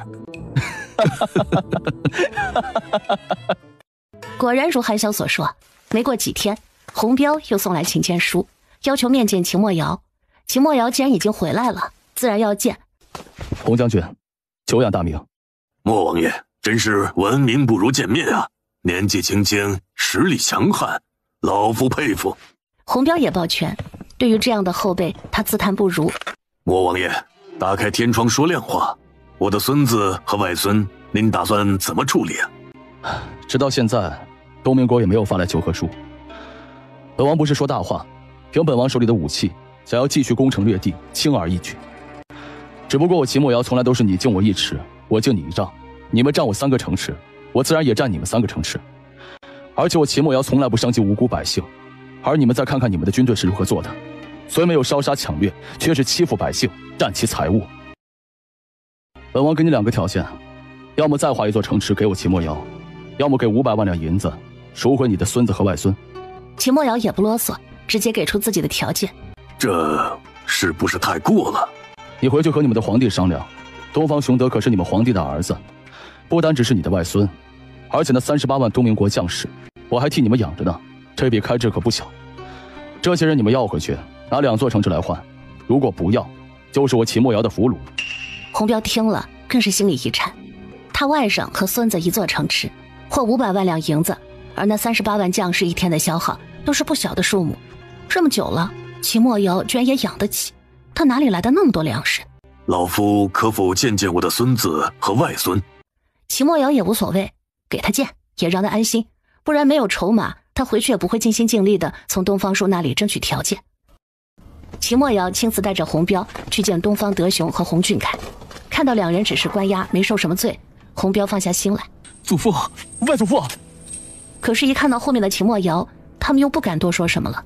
秦墨瑶见2人表情，自觉出去了，留给他们空间，他们谈什么他根本就无所谓。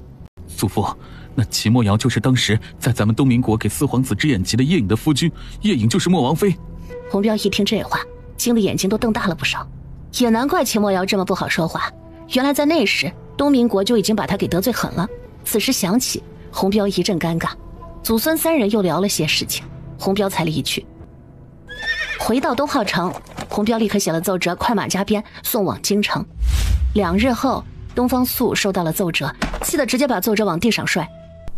4日早朝，东方朔直接把洪彪的奏折让总管太监念给大家听，他想听听大家什么意见。当所有人知道秦墨瑶和叶颖的身份以后，都吃惊不已，想到他们早就见过这2人，东方朔更是感觉到像吃了苍蝇似的，如鲠在喉。皇上，要不让明王殿下再去说说情，他们是旧生关系。丞相大人是不是忘了，隆盛国的皇帝也是本王的舅舅？东方明城冷着脸反驳，当初大家一致赞同要出兵隆盛国的时候，怎么也没想过那是他舅舅，现在记起他和秦墨瑶是旧生关系了。袁绍兵老脸一红，其他也有一样想法的人都低下了头。明城，你老实告诉朕，秦墨瑶夫妇来，你是不是早就知道他们的身份？父皇，这事儿儿臣私下同您讲。东方朔见他认真的表情，也就不再多说什么了。有人赞成给500万两银子把2皇子殿下赎回来，当然主要是2皇子殿下这一派的官员，大皇子和3皇子那一派的自然是反对，永远不回来才好，少个竞争对手嘛。讨论来讨论去，居然没有人想要赎回那38万将士。在当权者的眼里，士兵只是他们争夺权力的工具。38万将士，后面是38万个家庭，父皇不考虑把他们赎回来吗？秦墨瑶才9个城，38万人他根本养不起，等他撑不住的那一天，他自己会主动放人，不需要我们花钱去赎。户部一个官员说的，其他人附和点头。东方明城的心里一阵悲凉，不再出声，最终也没讨论个结果出来。散朝后，东方明城被叫到了御书房。说吧。的确是小舅舅和小舅母主动找到儿臣的，儿臣从没见过他们，那时眼瞎，心如死灰。是小舅母打听到儿臣是瞎子，主动上门来给儿臣治疗的。儿臣毕竟是皇子，不可能轻易让他治疗，他才表露了身份，我们这才相认的。他们来东明国所谓何事？来探查小舅舅的身世。什么身世？小舅舅和咱们皇室有关系，他应该是曾祖父的外孙。什么？东方朔不可置信地看着东方明城，这个消息他怎么从来没有听说过？东方明城点了点头。你是如何确定的？东方明城就把当年的事情大概说了一遍，但并没有说出秦墨瑶还有个舅老爷在上都城的事儿。东方朔听了之后陷入了沉思，当年的皇后正是他的母后，这仇就大了。之前他还把叶颖赐婚给明城，现在想来真是个笑话。你居然也隐瞒朕，还编瞎话骗朕，你可知你在欺君？此次救回你2皇兄，朕就派你去。可是父皇，小舅舅未必会卖儿臣的面子。至少你们是旧生，他怎么也会给点面子。从莫王妃愿意救你，就可以看出他对你多少有些血脉之情。儿臣去，但父皇，您要给儿臣一个准话，什么条件可以答应？ 500万两银子放回你二皇兄和洪俊凯，还有那38万将士。是，儿臣尽力。已经确定，东方明城次日就启程往边城而去。小舅舅、小舅母，我们又见面了。明城，你父皇是没人用了，让你来做说客。是啊，明城也没办法，不过很高兴能借此来看看你们。东方明城很喜欢亲近他们夫妻俩，尤其是小舅母，和他相处很轻松愉悦。你父皇给出的条件是什么？父皇说500万两银子，要求您把二皇兄和洪将军还有38万将士全部放回。你父皇倒是会用人。明城也是没有办法改变父皇的决定，一切但看小舅舅的意思吧。明城不做说客，也不请求小舅舅看在外甥的面子上。东方明城把自己的态度摆得很正，一时几人都没有说话。秦墨瑶陷入沉思。明城，小舅舅支持你上位，你可愿意？秦墨瑶想到小宝说的会有大灾，在那个时候，如果是明城掌权，他想收复东明国就会相对容易很多。小舅舅，什么意思啊？你无需如此胆小怕事，我秦墨瑶只会越来越强大，而你作为本王的外甥，未来你父皇绝对会看本王的面子。还有一件事告诉你也无妨，你小舅母，她是陈阳国的皇太孙。小舅母，你……过了好一会儿，东方明城才找回自己的声音。叶影只是面带微笑地看着他，没想到自己的小舅母、小舅舅这么厉害，那他以后还怕什么呀？小舅舅，我当如何去做？本王可以把这次的条件改为，如果立你为皇太子，本王就把二皇子和洪将军38万将士全部归还。如果你父皇不同意，那就还照原来的，你可以把你小舅母的身份告诉你父皇。可是我现在还没有什么实力，才刚刚参与朝政没多久。你小舅母救过的那几家，你多联系，我想他们多少会记点情。你要表现的仁厚大度亲和，自然能赢得一些民心，而且自保的手段你也要建立起来。谢小舅舅指点。既然拿定主意，那就要打起12分的精神。本王能给你的有限，主要还是靠你自己。明城谨记。既然来了，就在王府里待2天再走吧。东方明城也没有去见二皇子，住了2天就直接走了，回到上都城复命。当东方明城把秦墨瑶的条件一说，气得东方素直接拿着砚台向东方明城砸去。东方明城可不会做傻子，任他砸，稍稍偏了偏身子就躲开了，也不说话，静静地跪在地上。东方素看着静静地跪在地上的儿子，这儿子眼瞎了多年，静静地待在府里，没有任何存在感，连带着他的母亲都快要被他淡忘。是秦墨瑶和叶影来治好了他的眼疾，才又走进了他的视线。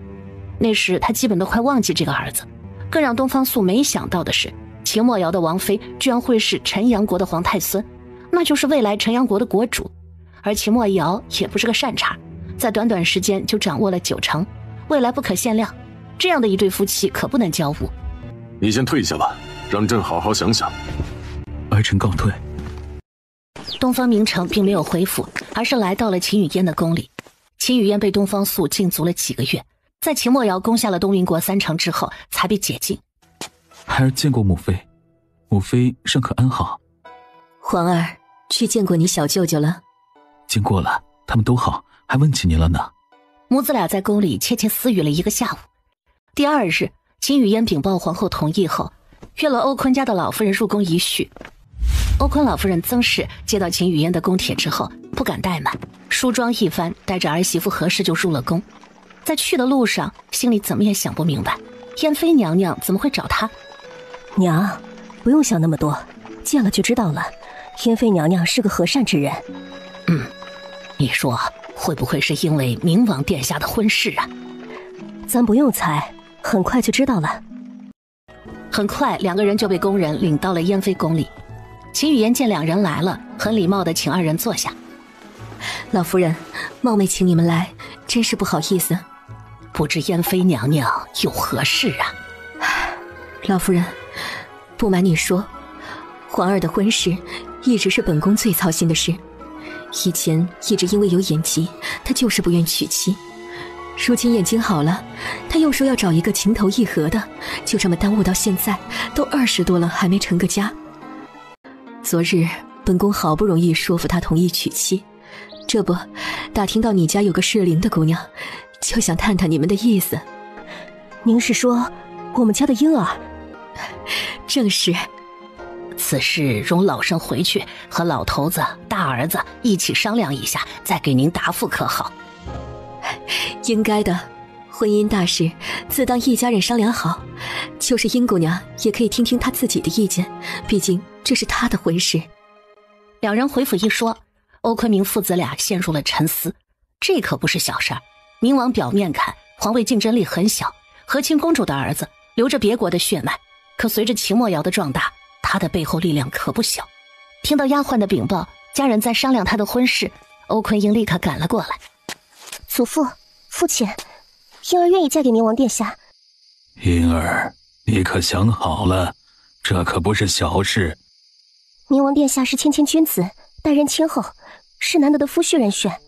婴儿现在这般年纪，还能找什么样的人家？就算他以后要争取那个位置，咱们欧坤家支持便是，难道还怕了不成？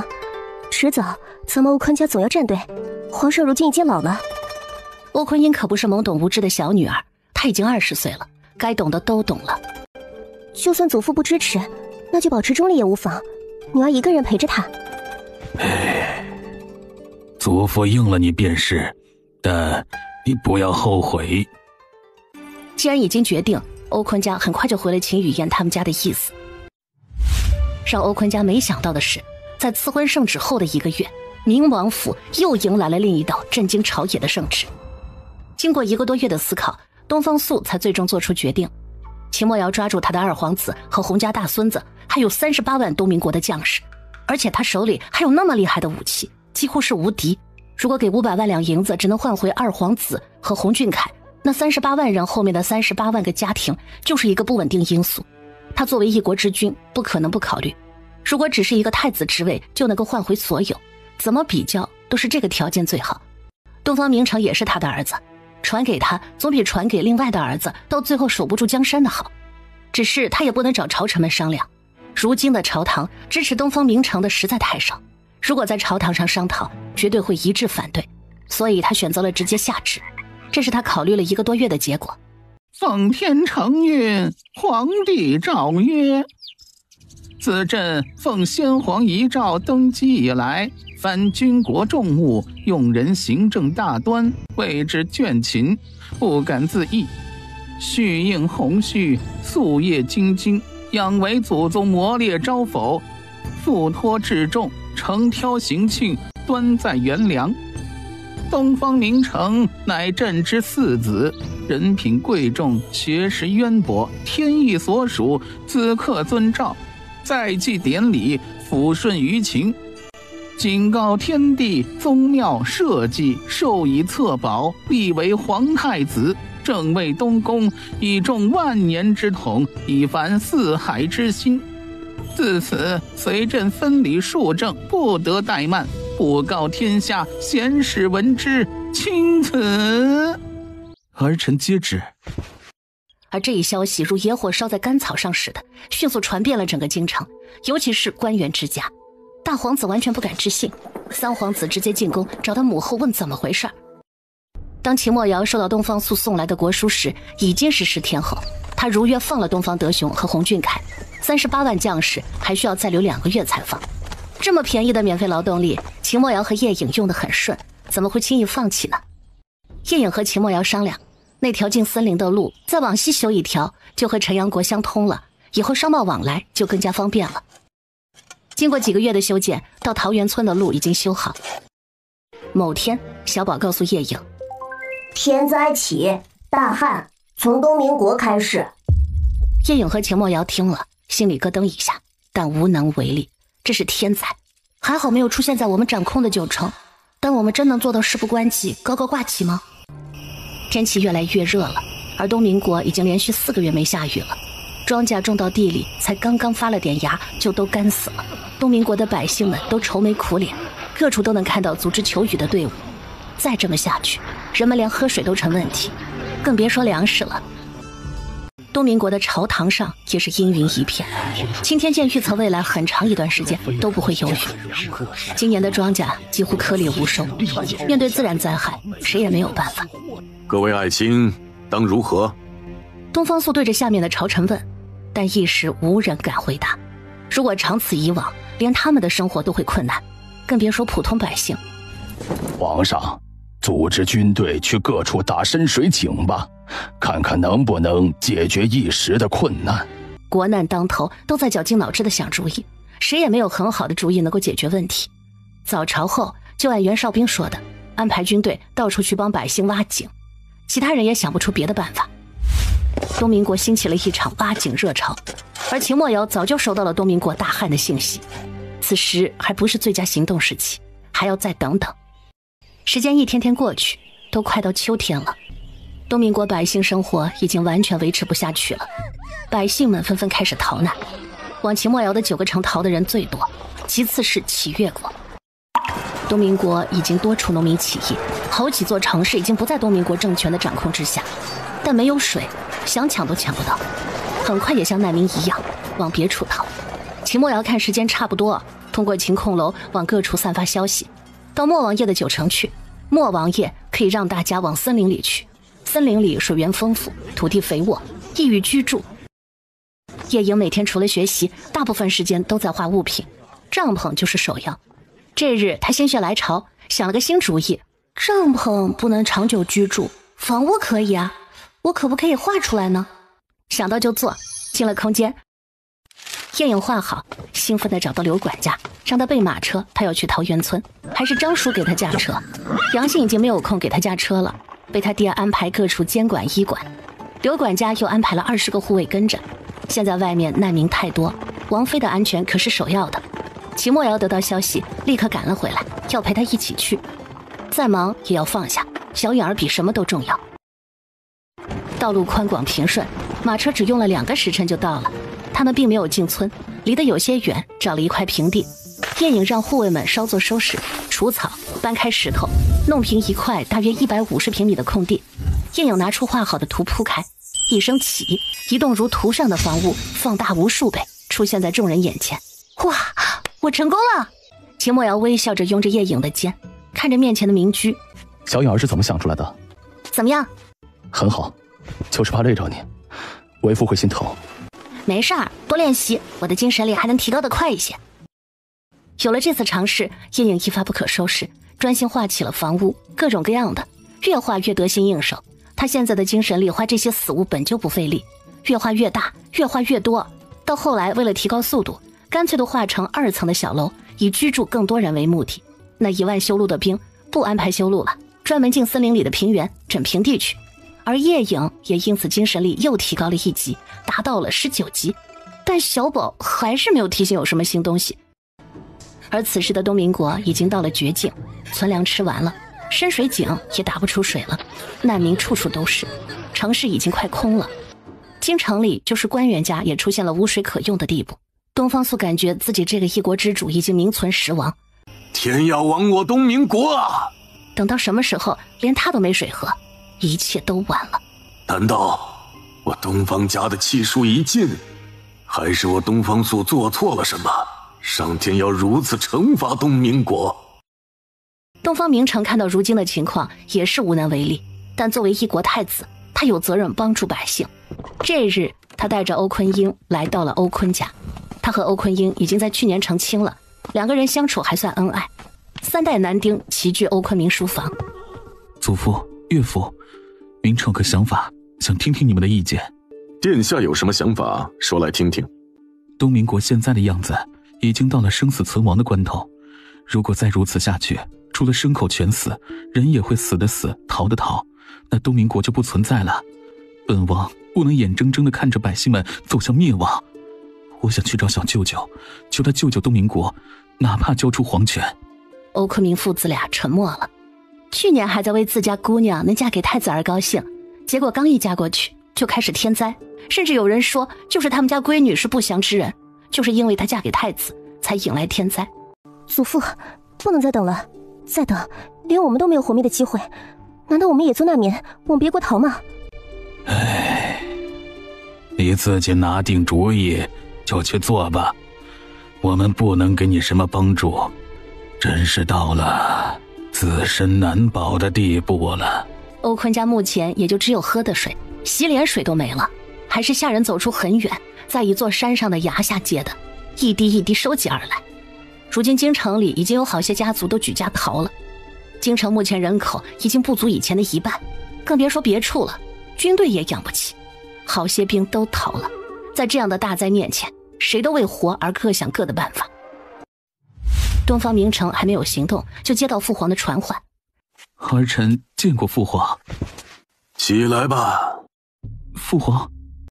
明城啊，这天下父皇没办法了，父皇打算交到你手里，你看可好？如果你不愿意接手，父皇再看看你其他皇兄愿不愿意。父皇，儿臣自当尽力。不过您要不还是问问其他几位皇兄，说不定他们更有能力挽救东明国。东方明城故意这么说，如果问过其他几位皇兄的意见，而他们不愿接受，那么他想做什么就不会有人说三道四。东方素以为他不是很愿意，只好把其他皇子都叫来。父皇，儿臣打算带一家老小出京城找有水的地方去。东方素还没有说话呢，大皇子倒先说了自己的打算。朕打算传位给明城，但明城说可能你们的能力比他更强，所以找你们来问问，你们谁愿意接父皇的位置？几人听了面面相觑，然后个个都面露难色。父皇，不是儿臣不孝，实在是儿臣自身都难保了，还怎么接手这个烂摊子呀？父皇，您还是传给四皇帝吧，您也跟着儿臣走吧，儿臣愿意带着您，反正母后儿臣是打算带着的。